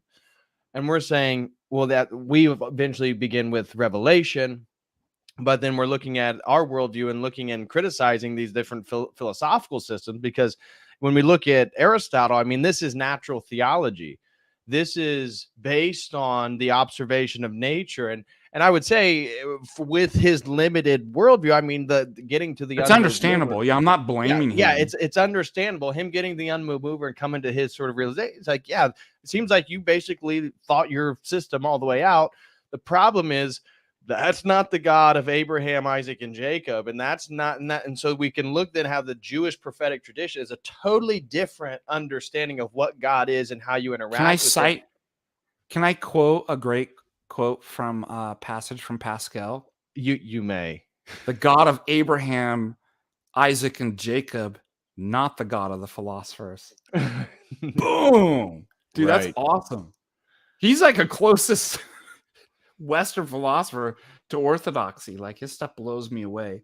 And look, I should state, I'm not in principle against circularity. Right. Right. I have to use words to explain etymologies and semantics and stuff like that. Right. You have to use logic to explain logic. Talk about logic. Yeah. Yeah. Somebody's like, "Oh, he's circular, gotcha." What the problem is, when I'm involved in circularity, does it do the work that I want it to do?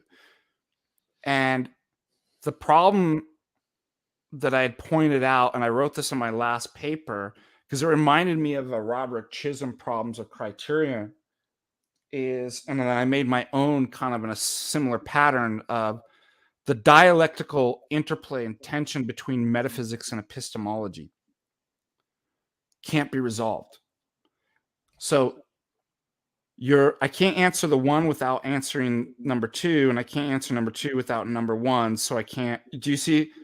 That's an issue that it's like, therefore, because of the dialectical interplay between those two things being separated, because of my finitude, is really why I'm constrained to be in either one of these categories. And this is going to get to why we say God transcends the dialectical categories of opposition. I don't. I'm stuck. It's like, I can only answer one if I first get two figured out, but I can only see, I'm stuck in this kind of finitude. So the circularity that I appeal to can't actually do the work of providing a criteria for my justification criteria. God is not something that's in that position, that dialectical interplay or finitude. He stands above and transcends the dialectical opposition and interplay of that. And so therefore could only be the sort of thing that could possibly provide justification for one's justification criteria. So either there is absolutely no knowledge, in which case you're not making any argument or objection to Christianity whatsoever because you have no justification to do it, or that's the only thing that could possibly serve as that. That is my transcendental argument. Right. And continuing in that line of thought, this is because Aristotle, for example, beginning with natural theology, if you will, a natural philosophy, the observation of nature, he's coming then to his logical system, to his unmoved mover, and then forcing the unmoved mover to reside within his logical system. And that's why then he has to be unmoved, and he can't be the efficient cause of creation. He has to be the final cause, because that would insinuate then his unmoved mover has changed within him. And so maybe you can talk a little bit about then why I saw somebody ask that in the chat. Yeah, I was going to say they. Let's see. Hudson said it sounds like a static God. Johnny B. Oh yeah, right here, Johnny. Father Deacon is actus purus and incompatible with Orthodox triadology, or is it actually incompatible? Incompatible. Absolutely.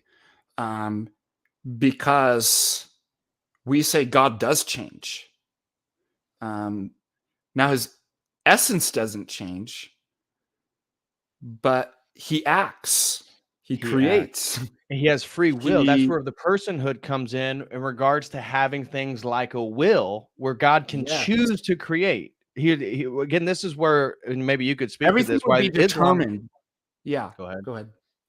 I was going to say the Islamic God has again because he has to continually The create. occasionalism. He's rooted then within a box based on the way that he's defined. Essentially, our God, three persons, one essence, one in many, breaks down these categories, has free will, can choose to create, and that's not the same thing as change in the Yeah. Godhead.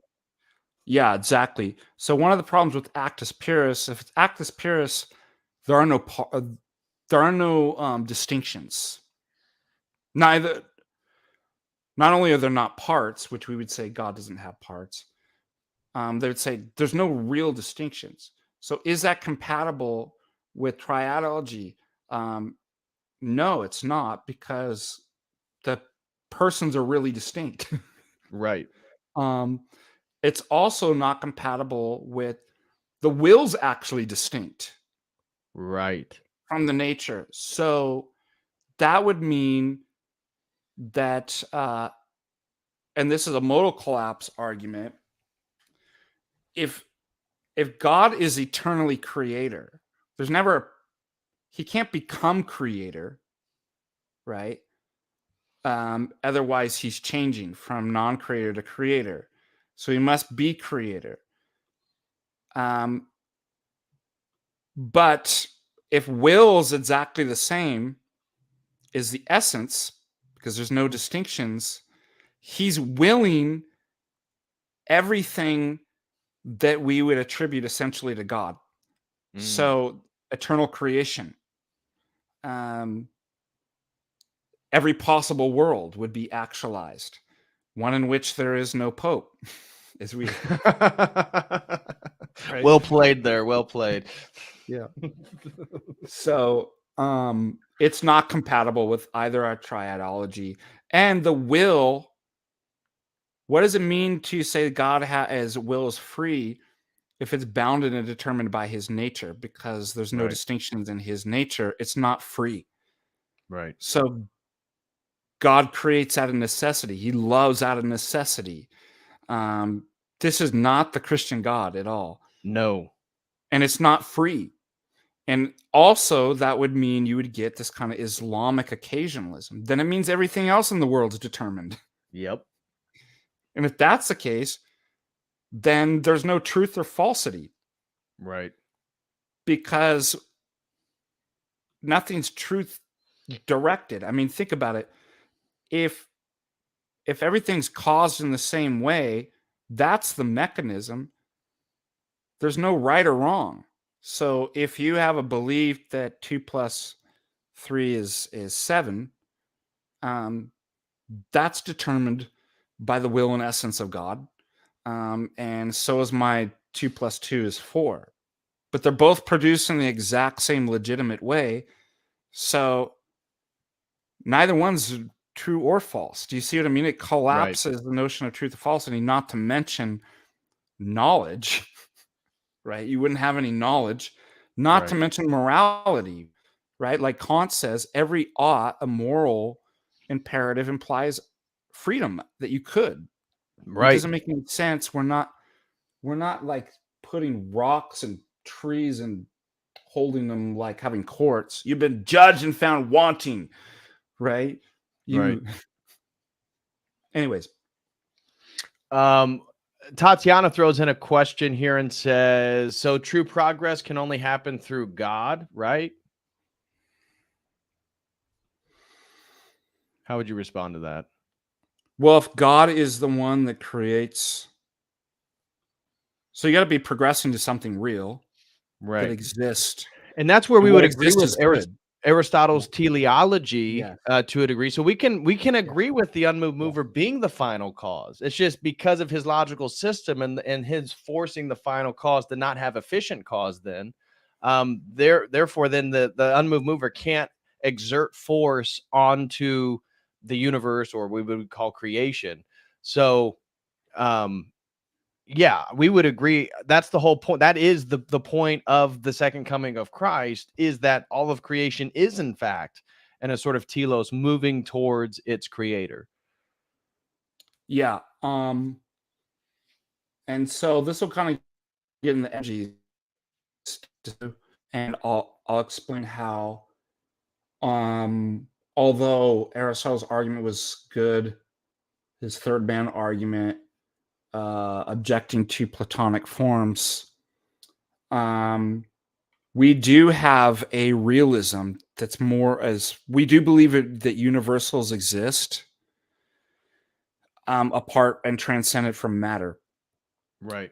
We believe that they're created, and they're created from the logi.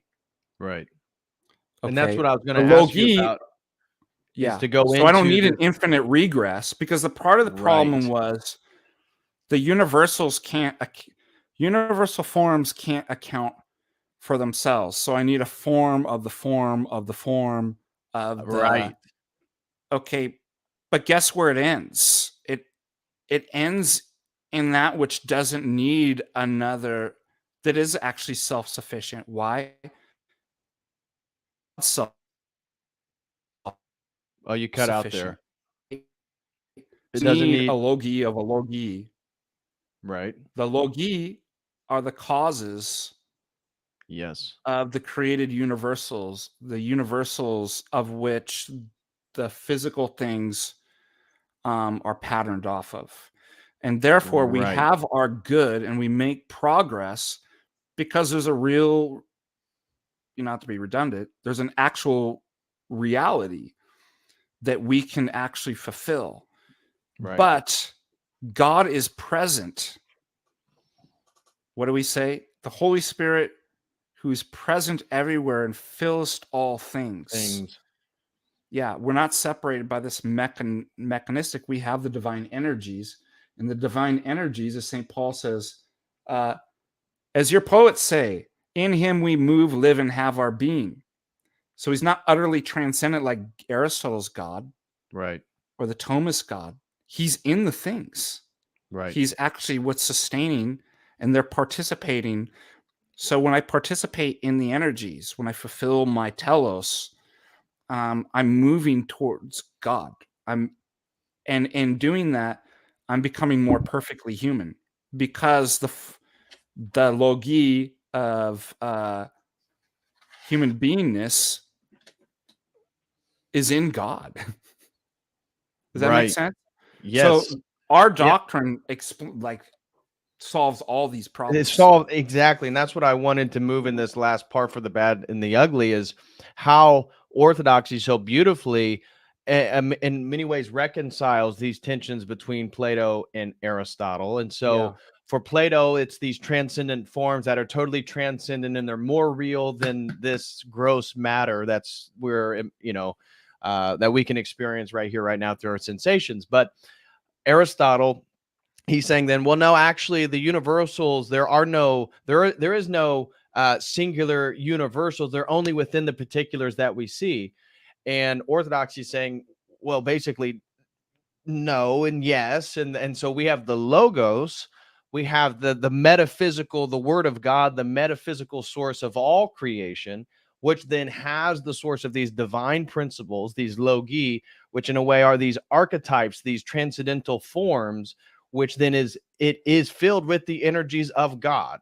And therefore it has all these different types of causes, plus even how would you talk about material cause in regards to the incarnation, right? Because Christ, the logos, becoming a man and taking on human nature, this totally annihilates both systems.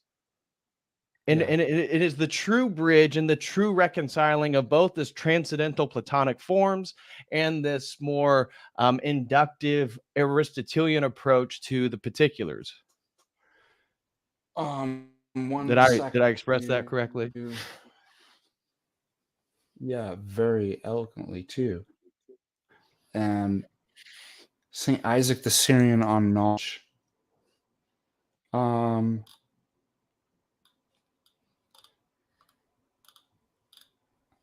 This is great, dude. You're gonna love this. Rationalism separates man and his understanding, seeing the latter as the chief fount of truth and the highest measure of all that is. So you could see this with both Aristotle and Plato. And Plato.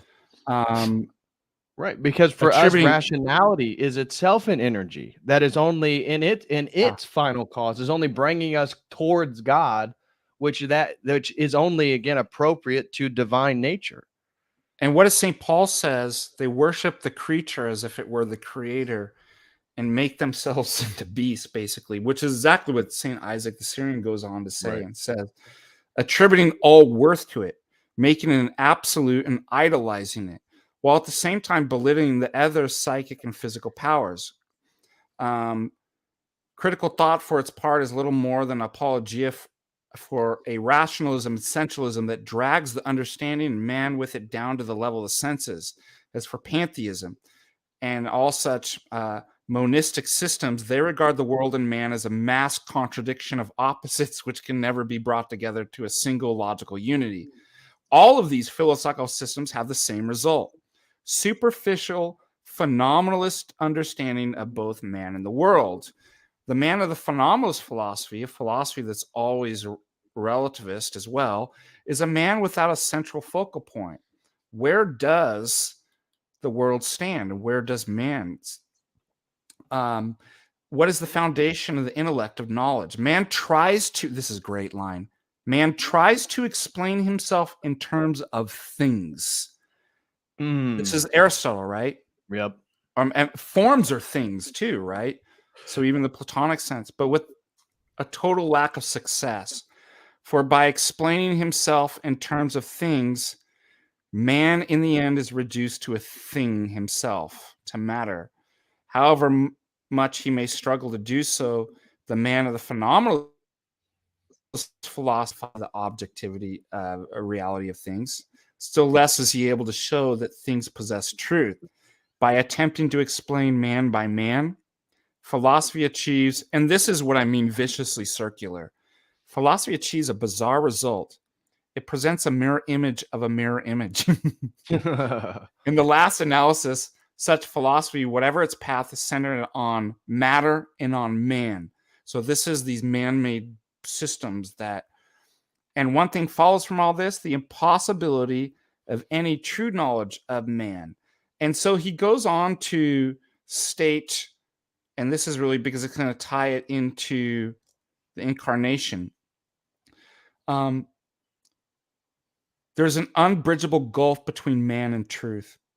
Man is on one side of this gulf and can find no way of getting to the other, where the transcendent truth is to be found. But the power of truth from the other side responds to the powerlessness of man on this side. Transcendent truth crosses the gulf, arrives on our side of it, and reveals itself, himself, not as a thing, but in the person of Christ, the God-man. In him, transcendent truth becomes eminent in man. The God-man reveals the truth, and through himself. He reveals it not through thought or reason, but by the life that is his.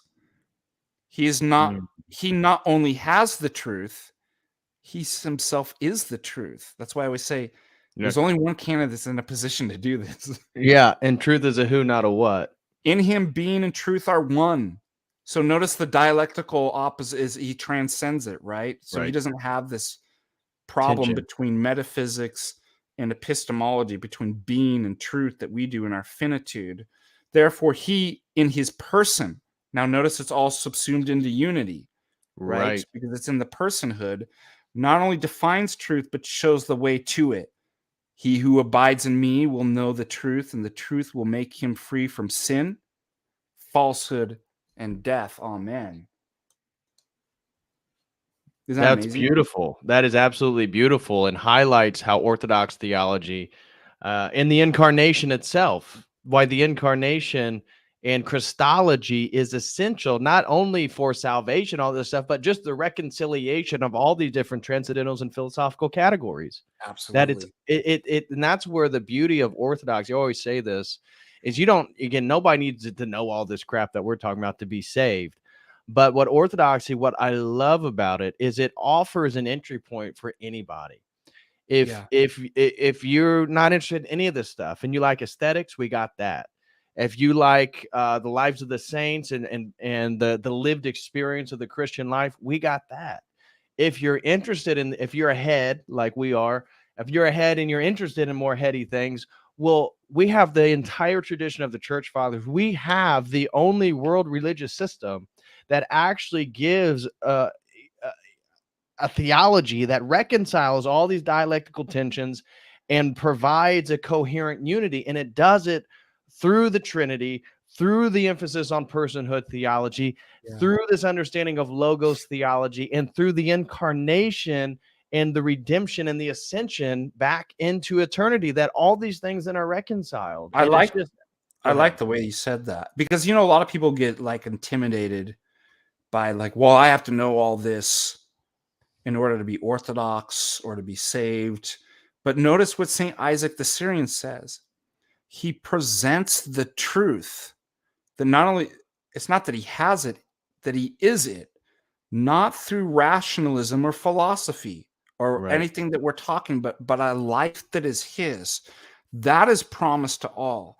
And Pascal had a beautiful quote from the Penses, and it says, what one man, he's referring to Socrates, couldn't get a few of the most highly educated men to understand and believe, what Socrates couldn't get a few of the highly most educated men to believe, one man, by the power of just a few words, got millions upon millions to. The life that he promises, the knowledge that he promises, is no longer reserved to the philosophers, for No. he makes philosophers mute as fish, right? Yes. But he presents a life. So don't be intimidated. Don't be any more intimidated than when I go into the hall and I see the ladies baking. I couldn't bake like that, but that's part of the life, right? Working with the hands, right? That's part of. And our Um, Savior was a carpenter. Say was a carpenter. It's not like, well, I'll have to learn how to bake and do carpentry to be. No, these are all things. So again, He's as Patrick reconciled it said, that all. transcends those dialects. It's not an either or. Right. It's all subsumed in the life and person of Christ. All the various different talents, not Right. working in antithesis to each other.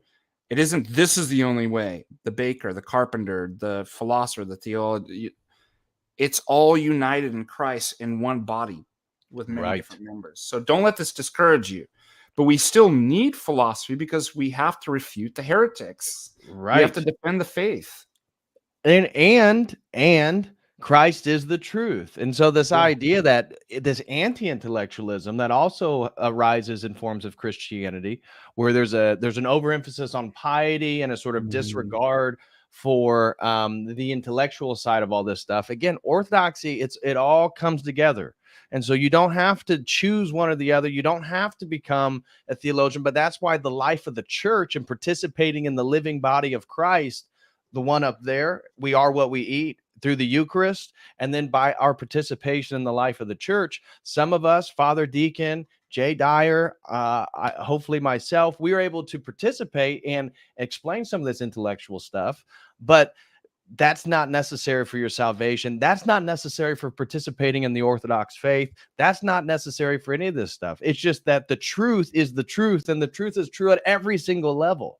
And so when you read a parable, that's why Christ, I believe, taught in parables, is because that a story based on lived experience allows for the gradient of truth to be expressed in a multitude of ways. So you can talk about archetypes and moral philosophy and all this stuff through a parable, but also if I'm a person who's illiterate, I can also hear a parable and hear about seeds, and the seeds that find fertile ground, and the seeds Absolutely. that are in the thorns, and the seeds that are in the rocks. Well, that makes sense to me. I guess I need to make sure I'm a seed that's in fertile ground. And it's like, that's the beauty of Christ. He reconciles all this stuff, so it's now available to everybody. Yep. Well, you know what I was thinking too? There's almost like a spirit of Barlam in this kind of pietism, right? Mm-hmm. Like you can't know anything about God. I mean, it's not exactly the same, but um, and so just abandoned kind of philosophy and apologetics and stuff like that. And Palamas was the perfect synthesis of that, where and you can only synthesize it through a doctrine of the energies. Right. They're not mutually incompatible at all. Right. Yeah. Borp says, if you're not ahead but interested in heady stuff, well, you're in the right place, bud. He said, I'm in the same boat. I can follow along and understand all this, but I'd be up creek without a paddle if I try to explain any of this to someone else. Oh, that's how it all starts. Like, first you have to hear it, and then it doesn't sink in. Like you have to repeat it over and over. I was just thinking about teaching logic, that you can understand the lecture sometimes. Then you're like, oh, I've got this. And then what do? You guys probably don't get it. So what do? You repeat over and over, just like any like discipline or skill or activity, right? Until you Mm-hmm. kind of make it incarnate, right? Right. Where it's like, now I've got it. Now I can explain. So it's nothing unique about what we're saying. I think that's across the board everywhere. Yeah. Just take No, I think practice. it's true. And that's why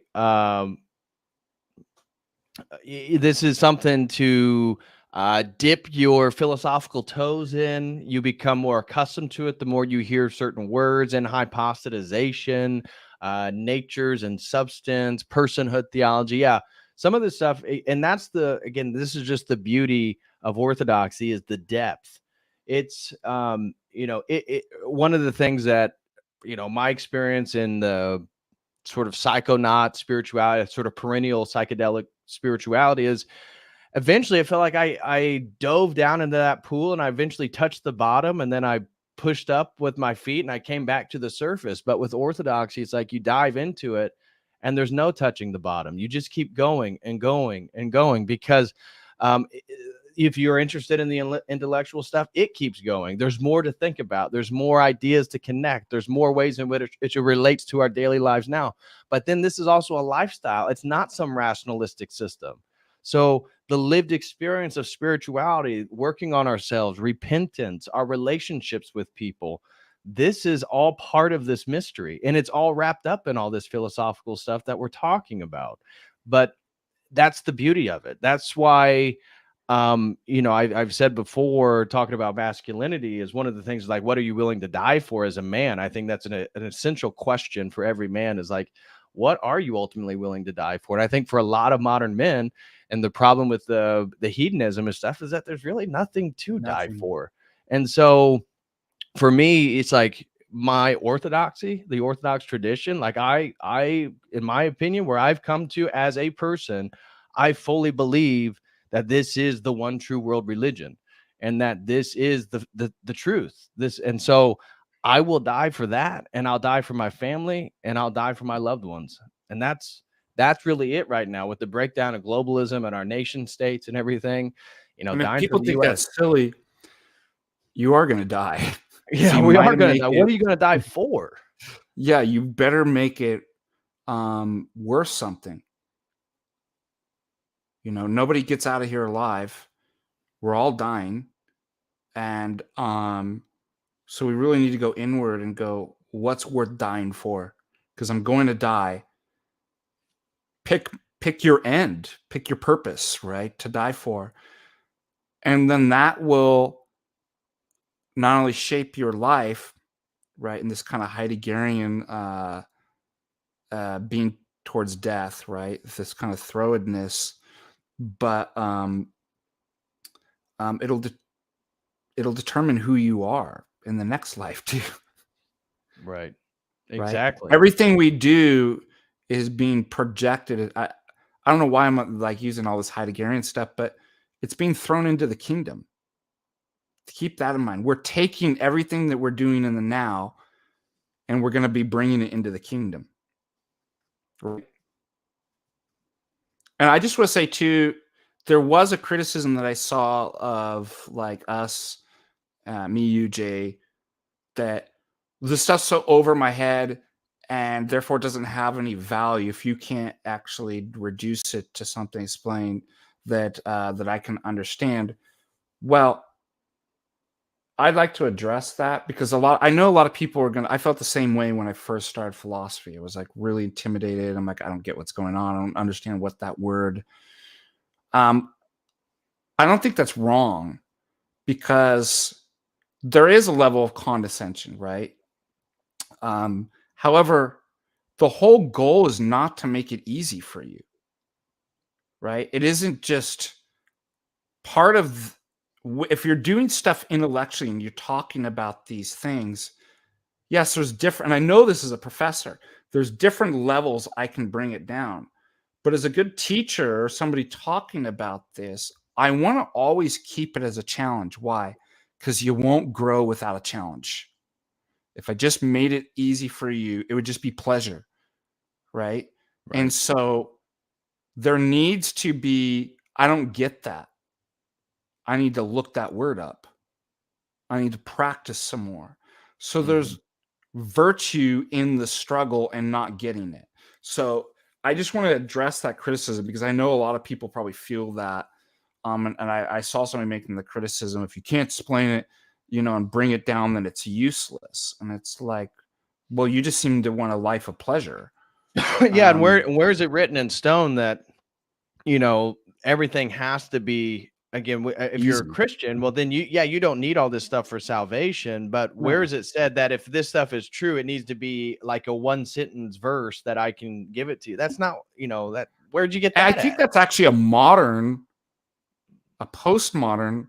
If you can't wrap up all of 2,400 years of philosophy in a 5-second soundbite, it's tarded, man. It's useless. See how we Yeah. want everything condensed? We Yeah. want it easy, wrap it up, put in a little packaged. Our TV things are like that too. Bam, bam, bam, just image, image, image. If you had a kind of more developed plot, what do you see? People are like, well, who's this guy? Well, what's going on? I'm bored. I'm leaving. And it's the same way. It's like, no, the inadequacy is on the other end. It's not what and how we're talking about these things.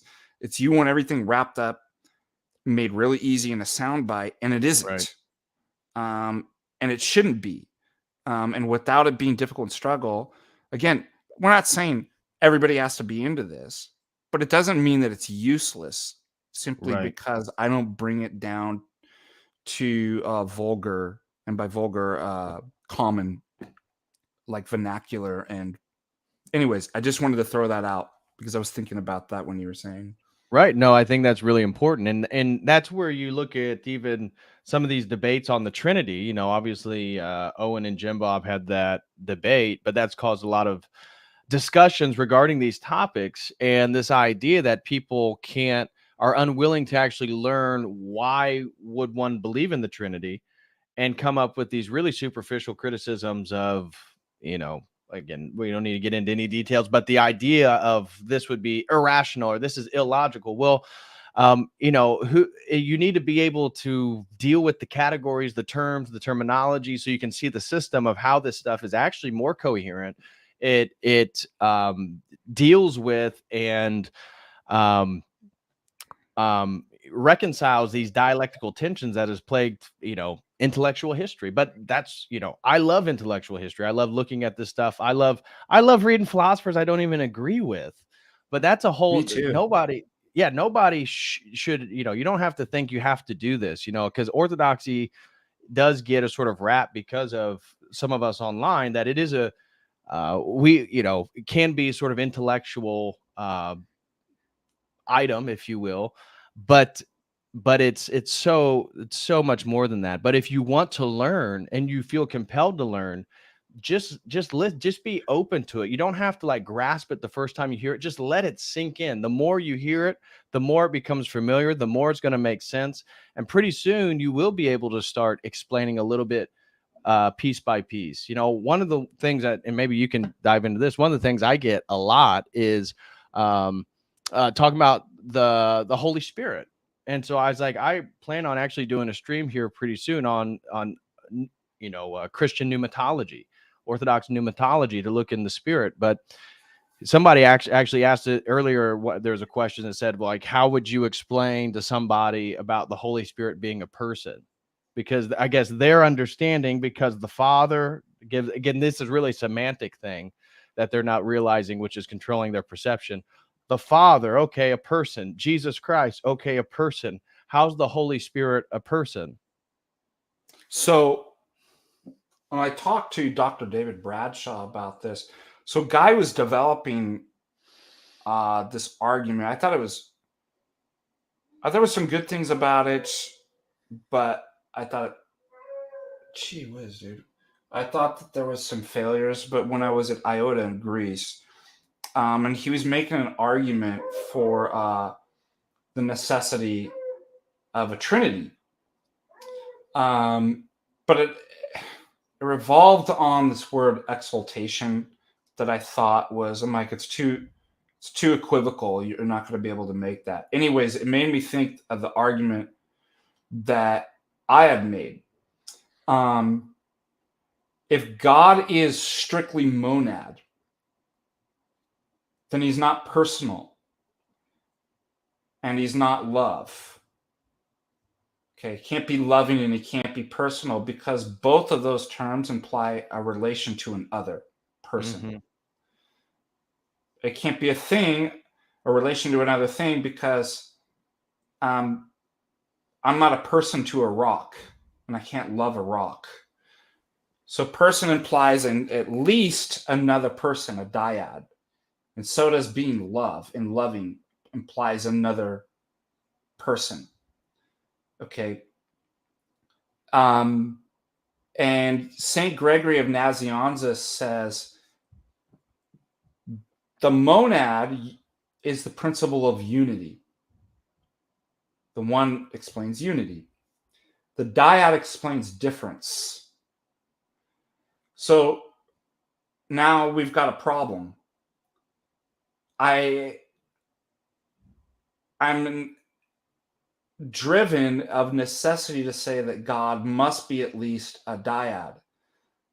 But they're not two different gods, right? But I can't, from monad and dyad, explain how there's one God, right? In two persons. Why? Because all monad can do is explain unity and dyad difference. So they're dialectically opposed. St. Gregory of Nazianzus says, but the triad completes the dyad, right? And so the triad must also be a person, right? The third person, the Holy Spirit. So if these three things are necessitated within the deity, if we accept that God is personal and he can love and all these different attributes, then three must be what God. Now the Muslim or somebody would say, why not 5, 6, 7, 10? And St. Gregory Nazianzus explains, because all numbers are reducible to 3. What is 5? 3 and 2. So I'm back to the same principle, right? What is 6? 2 3s, right? I can reduce. So 3, he says, becomes the principle of all things. In Greek metaphysics, it's 1. Number, right, is the unit, the monad taken 5 times, 6 times. And so the 1 becomes the principle of all things. But in this, we see that triad is first. Triad, in that sense, is the arcane principle of all things. It becomes the new one, and it transcends a one. And anytime I think of the one, I'm brought to the triad, and anytime I think of the triad, I'm brought. So it's a beautiful picture, right? So that's how I would explain. That's exactly, once you commit, and I'd even make an argument from knowledge. Knowledge implies personhood. Right. Okay. Because things don't know, persons know. Right. Therefore, it must ground in a person. It can't be a monad. It can't be a dyad. It must be a triad. Therefore, there must be three persons: Father, Son, and Holy Spirit. Right. Pretty cool, huh? Very cool. And that's why this emphasis on personhood theology is so monumental in the Orthodox faith, our Ordo Theologiae. It changes everything. Where you begin your theology is going to dictate where you end your theology. And only the Orthodox Church in its Ordo Theologiae can accurately and comprehensively account for everything and do it in such a beautiful way. If you're schooled in these philosophical categories, you can begin to see some of this beauty that you can see through the icons. You can see through the beautiful architecture of a church. All of this beauty is connected, and for us, it's also connected in the beauty of the theology itself. And also this personhood thing, people have a presupposition where they equate personhood in a theological sense to a human. And so that's just the second person. That's only regarding the incarnation of Logos taking on that human nature. But the Father being a person, the Holy Spirit being a person, these are revealed categories through Scripture. But anyways, somebody asked why. Somebody asked, why isn't Islamic theology legit? Because it destroys the possibility of knowledge. There you go. It's self-refuting. Is one. Where's that one at? Let me find that one. Why is Islamic theology? Not seeing it. Who's it by? Cinco Dima. So it's very similar to the same arguments that I would make from determinism, materialism, because in one sense, all of Islamic theology is occasionalism, so it is deterministic. Why isn't Islamic theology legit? But again, yeah. Yeah. Well, to begin with, it boxes the category of God into a place in which we just discussed with Aristotle, the unmoved mover. That's why Islam is going to have, and it did, the high culture that, the golden ages of Islam has to do with the Persian sort of Renaissance, if you will, during the Middle Ages. And that was a huge Platonic and Aristotelian revival. And so their understandings of Islam developed through all this stuff, again, puts these categories on Allah like he's continually creating. Well, then what's actually more powerful, Allah or the fact that he always has to create? Can he choose not to create? No, he can't. Well, then that doesn't sound like the God that I want to worship. That doesn't sound like the true God. But no, it has the same problems that Aristotle has. Yeah, exactly. And more. And then again, I just made an argument that without Trinity is a presupposition, you can't give an account for knowledge. So you can't then go and just say, now I can make all these knowledge claims.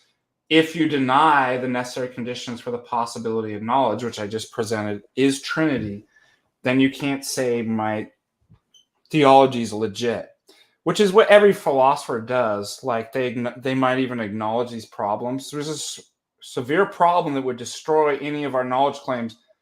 Let's just pretend nobody brought this up and just carry on with our project. Every time. Right.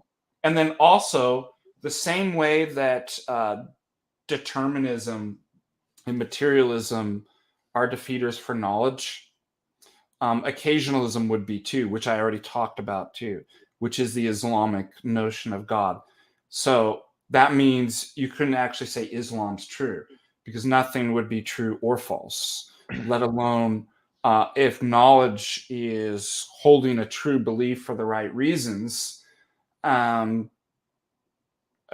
justification, being caused to believe something's true is it going to be a justification? Furthermore, you could be caused to believe that something is true when it's actually false, but you believe it to be true.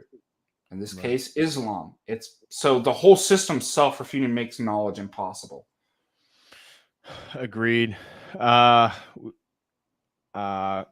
Clontarf said, thanks, DPH and Father D. I was actually asking how to explain the Holy Spirit being a person to a child. I don't think I can. Well, I wasn't actually referring to your comment. I saw that, but I've been getting multiple last few streams. People have been asking about the Holy Spirit and how they're trying to rationally comprehend pneumatology and how that fits within the Trinity. Because so much, and even my channel is called Church of the Eternal Logos. So much I focus on Logos theology, which is obviously through the second person and its relationship to this triadic reality. But that's why I have some papers from a grad course that I took at Berkeley it was on Christian pneumatology, and it looked at pneumatology differences between Orthodoxy, Catholicism, and Protestantism. And so I'll find some of those good ortho articles and do some streams on them. Let's see. Itasca Small says many people want to be fed everything with their mouths wide open for it to be dropped or stuffed in, and all they have to do is receive it and swallow every now and then, like baby birds. Okay. Anyways, we can kind of wrap this up. We only had a couple of super chats. Major shout out to Bone Man for his $100 super chat right at the very beginning of the stream. God bless you, Bone Man 538. Thank you so much, man. And then we had two over on StreamYard or Streamlabs, and one comes from our beloved ortho sister, Amptown 1. And she just threw in $3, no comment. And then we had one from Storm the Cat that throws in $1 and says, do you like Bulgaria? Do you like Bulgaria? Sounds a strange super chat. Yeah. I have no problem with Bulgaria. Bulgaria is pretty based. What's your thoughts? Yeah, Bulgaria is based. Yeah, I like Bulgaria. For example, they I think tell me, you can correct me if I'm wrong. There's a couple Orthodox churches that rescinded their participation in the World Council of Churches, and I want to say it was Bulgaria and Romania. And I think that all these churches get like 1.5 million for being a part of it or something. And so I thought that was phenomenal. Oh, thanks so much, Nick Offinger. Again, Nick. He was at Montanica. He was actually one of my housemates. He's over there in Boise. Nick, shout out to you, Nick. God bless you and the family, bro. Huh? Ask Nick Say that if he's again. coming back. I went back and forth with him privately. That's another thing. We should have freaking promoted Montanica. Well, we can talk about it a little bit right now. I know Nick, he was saying that I think his family, his wife is French. And so they go to France during the summer. And last Montanica, his wife and the kids went. And so he was by himself. And so he came to Montanica to deal with his loneliness. But this year, I think he's going the week after Montanica. But I told him, bro, you got to go. He says planning on it. Dr. Michael Moeller, awesome. I don't like to say godson because he's like my age. He's actually a month older than me. But anyways, well, I have God's children that are older than me. Do you? You do? You do too? I have 3 godchildren that are older than me. One of them's a lot older. Wow. Yeah. One is actually you were there. That was 120 years old. 120 years old. What? Yeah.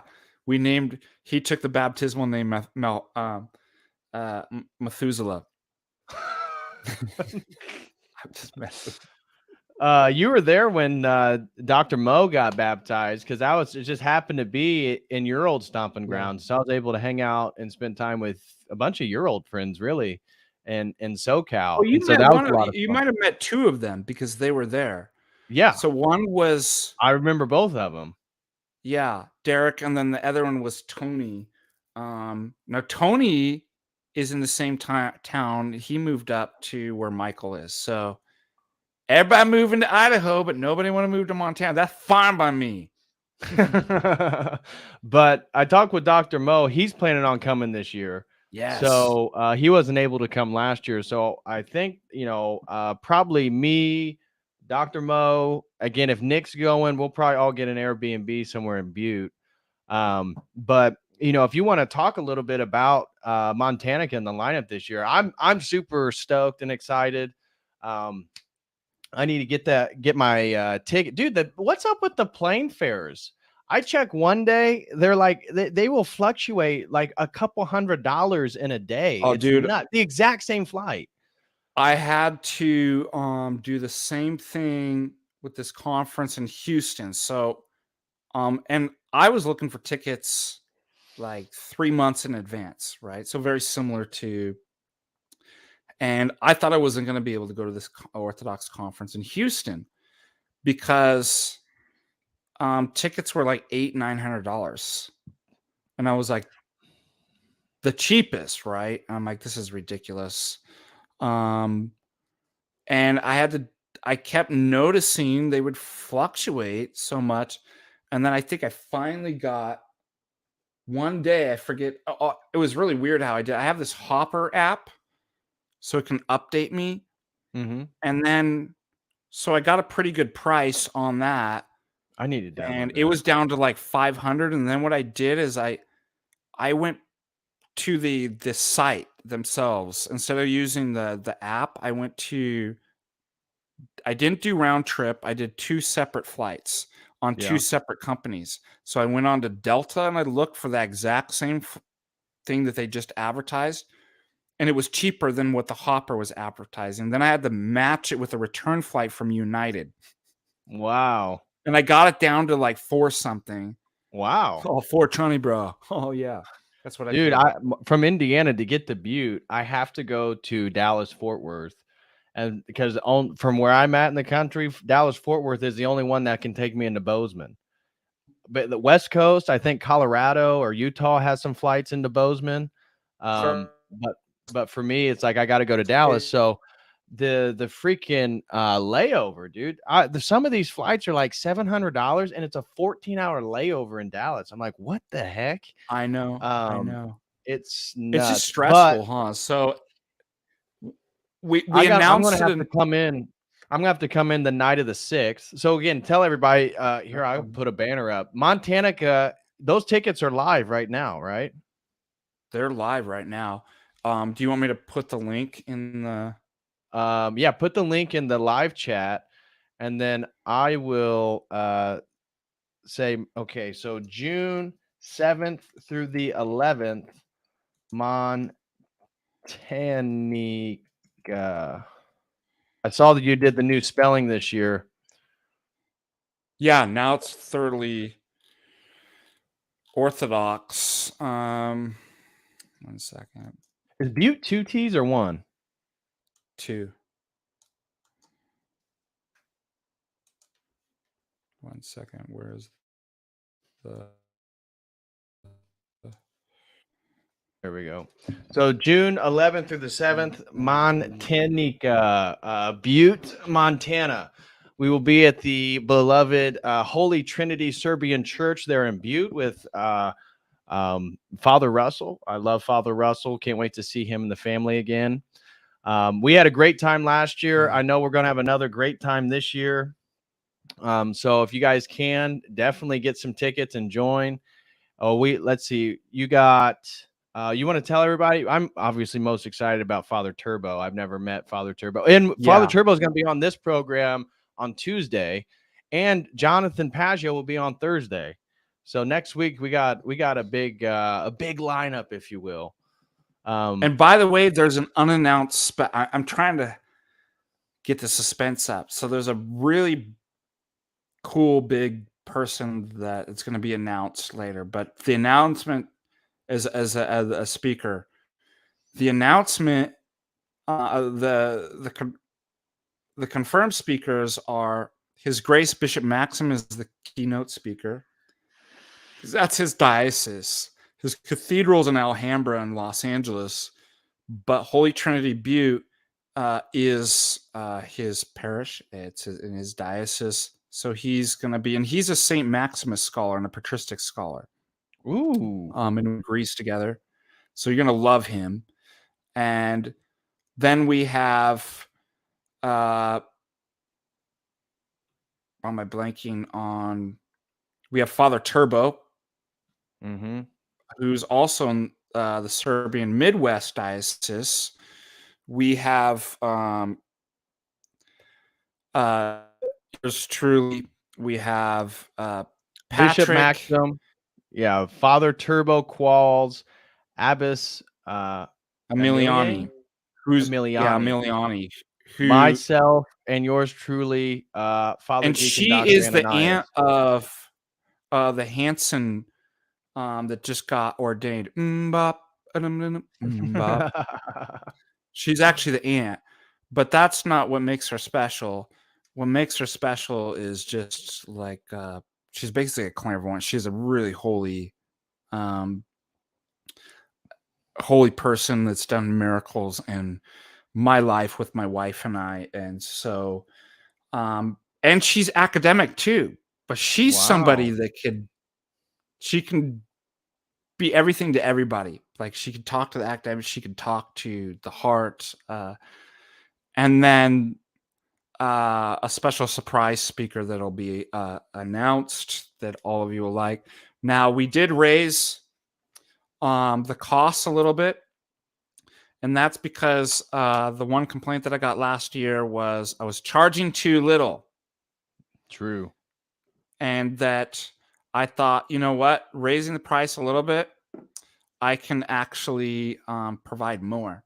So better food, better speakers, better events, more events, better ingredients, more better pizza, better people, and even, bringing in vendors and bands and stuff like that.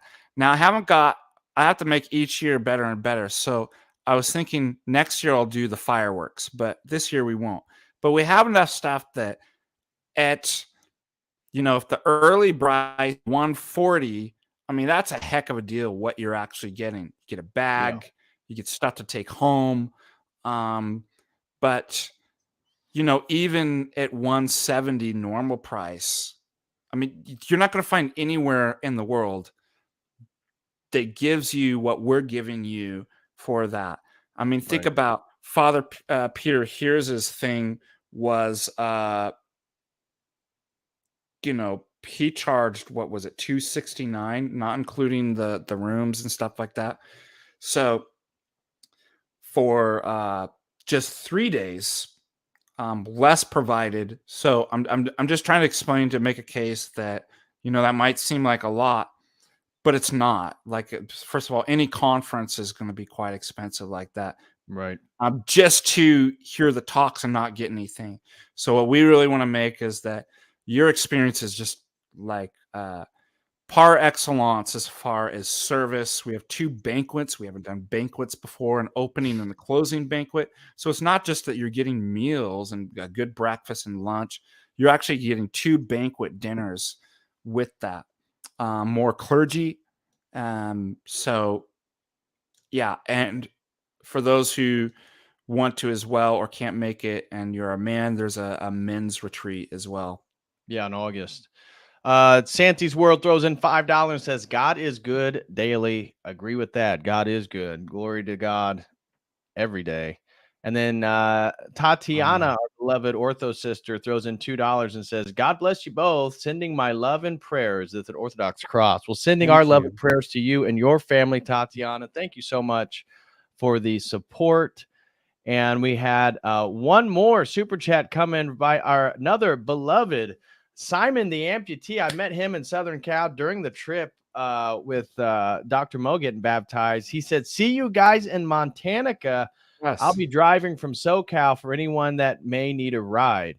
And shout I was just going to mention that. Yeah, go ahead.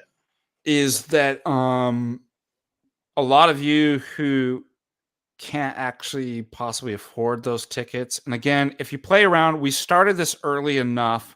So it's March, April, May, June. This is 4 months in advance. Last year was 2 months. So it's enough time to kind of look around for tickets.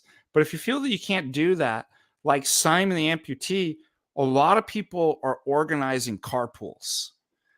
A lot of people, I'm going to be giving you a discount code when you purchase that to bring down the hotel, because I booked out some rooms at our official conference hotel to really bring the prices down. But even if that's, last year I brought that down from 180 a night because it was high season. Hopefully this year won't be as bad, but I brought that down to 119, and this year I'm going to give you an even better deal. But suppose that's too expensive. What people are doing with your purchase, you'll get a link to very shortly. We're still working on this, but discussion threads where people can organize Airbnbs, they can organize carpools and stuff like that. Yes. So we have ways to make it as affordable as possible for all of you. And Simon just points out one of those right there. Driving from SoCal. Yes, there are people in SoCal, Orange County, I definitely know are planning on going. So yeah, get your tickets now while you guys can. Once they're sold out, they are sold out. Yeah, we have limited capacity, and they do Limited sell out. capacity. Yep. And this year's more popular than last year. And last year sold, I had to shut off the tickets because, Right. and you saw, we had no more capacity. We We literally didn't. We couldn't were fit. totally booked. Yeah, we were Yeah, filled to the 80-40. brim last year. And it's going to be even more popular this year. Chimpin for Churros says, "Is the men's retreat in Montana as well?" Yes, same place. The men's retreat is with the speakers, Metropolitan Jonah, Abbott Trefon, Father Hans Jacobs from St. Paisios Brotherhood, and then myself. And there's going to be workshops. Your brother's your life. What does it mean to be a man? To be your brother to fellow men, a father to sons, sons to fathers. So, there'll be good talks, but it's really workshops to learn what it is to be a brother and a man. So it's a little bit different than the June Montanica conference. Yeah. And then somebody's asking, I assume, about Montanica is what about camping? I'm looking into camping too. That's possible. It's great weather for.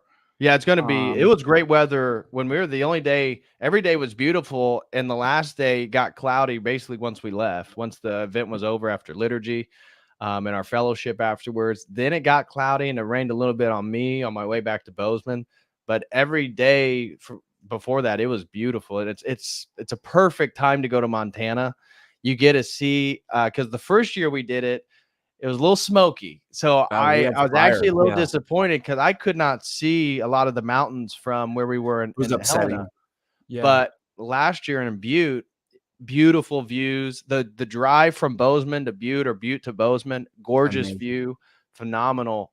We're also going to visit the monastery up here. For those of you who will be around coming Thursday, we're going to take a trip to Harrison on 1,000-acre property. That's a monastery that's been opened up for monks to come in. There's no current monks right now, but I kid you not, it's on a river. You'll never guess the name of the river. Philosophy. Kid you not. What? Yeah, it's the river on a river called Philosophy. I was like, oh, come on. And you live on a road called Providence, right? That's hilarious. It was named by Lewis and Clark. Yeah, Philosophy. Wow. Well, Father Deacon, thanks so much for coming on, talking about Aristotle. If you're up to it, I'd like to continue maybe once a month. I know you're busy teaching, but we can maybe next one we can do Plato, the good, but bad, and the ugly. Talk about some of the good things, how it relates to orthodoxy, and then give a sort of critique. I think it's beneficial for people. Who else can we do? I mean, we got to do once we get out of the I mean, we could do the pre-Socratics, but after that, I mean, it's basically we move into the Middle Ages, and we could start with Descartes after, get after the Renaissance. Hegel, yeah. You want to get into Hegel? We can. Hegel, yeah. I mean, we when we talked about metaphysics, we talked about basically we went through an entire history of entire timeline of intellectual history, starting with the pre-Socratics, but Plato and Aristotle. I'd like to do Descartes, maybe some of the empiricists. We could talk about Locke, maybe some of the political Bacon, Locke, Hume. We can do phenomenology. We could do Kant. Some of the phenomenologists or German idealism. We could do. Can I just say one thing? Yeah, of course. Only one thing, though. One thing. Hey, well, turn towards the mic. You sound like, why do we need to study philosophy if it's wrong? I mean, what value is in it? If we have the faith, why even study philosophy? Now, we already said not everybody's called to it, but there's another question: should one even study it at all? Is there any value of people are wrong? And I've mentioned this before. Well, first of all, because we're all made in the image of God, no one person can be 100% wrong 100% of the time. Second of all, I think it's really important to study philosophy because the history of philosophy reveals how we got to where we are. Right. Like it says, if you don't study history, you're doomed to repeat it. Second of all, thinking through these issues. So philosophy is a science of the love of wisdom. I mean, we can't be orthodox and say we don't love wisdom. That doesn't make any sense. And if we say that philosophy is a discipline in general dedicated to thinking correctly and deeply and critically about stuff, we can't be orthodox and say we're against that. We're against thinking correctly and using our God-given minds.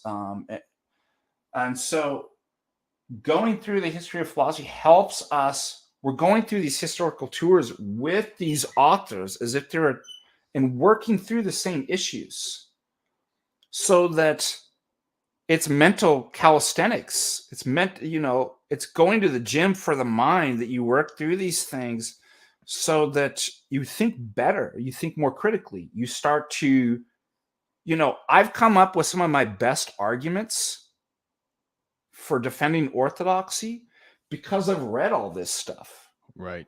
It's like, why do I want to read all this science, right? When it's wrong. Ptolemy, Copernicus, Einstein, Galileo, Newton, right? Why do I want to read it? The history of, because then I think scientifically correctly, not because I identify I'm a Newtonian or something like that, or an Einsteinian, but because I have to work through the exact same problems from people and learn from people who are much smarter than I am, so that I become good in the way that I think about science. So I don't get duped when somebody presents bad science to me, and we had 3 years of it, that I don't fall for it, right? Isn't there value in that? Yeah, I think a major value. Yeah. Just to reiterate, chimp in for churros. To buy the tickets to Montanica, go to the Patristic Faith website. They are available now. And last question, just wrap this up. Way of Logos wants to know, is wisdom an uncreated energy? Yes. I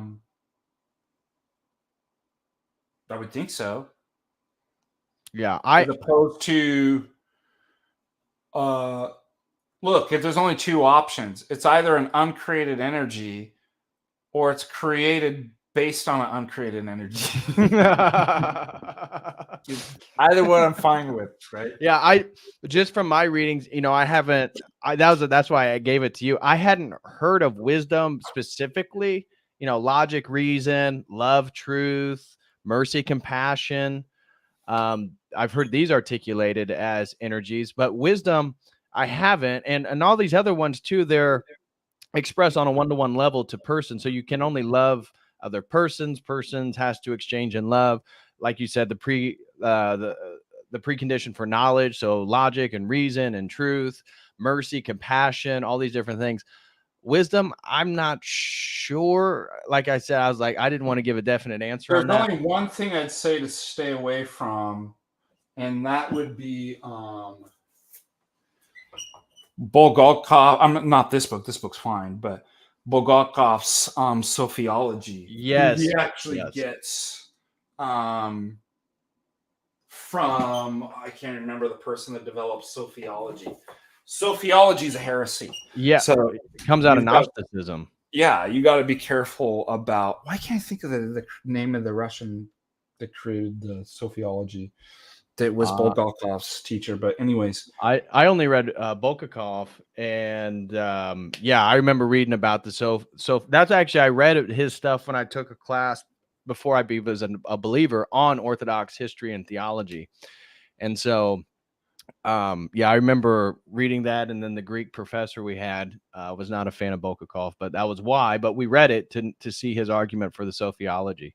oh, there's a guy here in Helena. He looks like a homeless man, but um, he has like he's always carrying around like a grocery bag full of books, and he's just sitting there reading.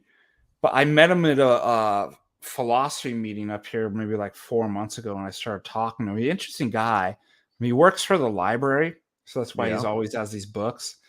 But he's like super into sophiology. But he's like really into icons, and like he's always talking to me about orthodoxy and stuff. But interesting. That is interesting.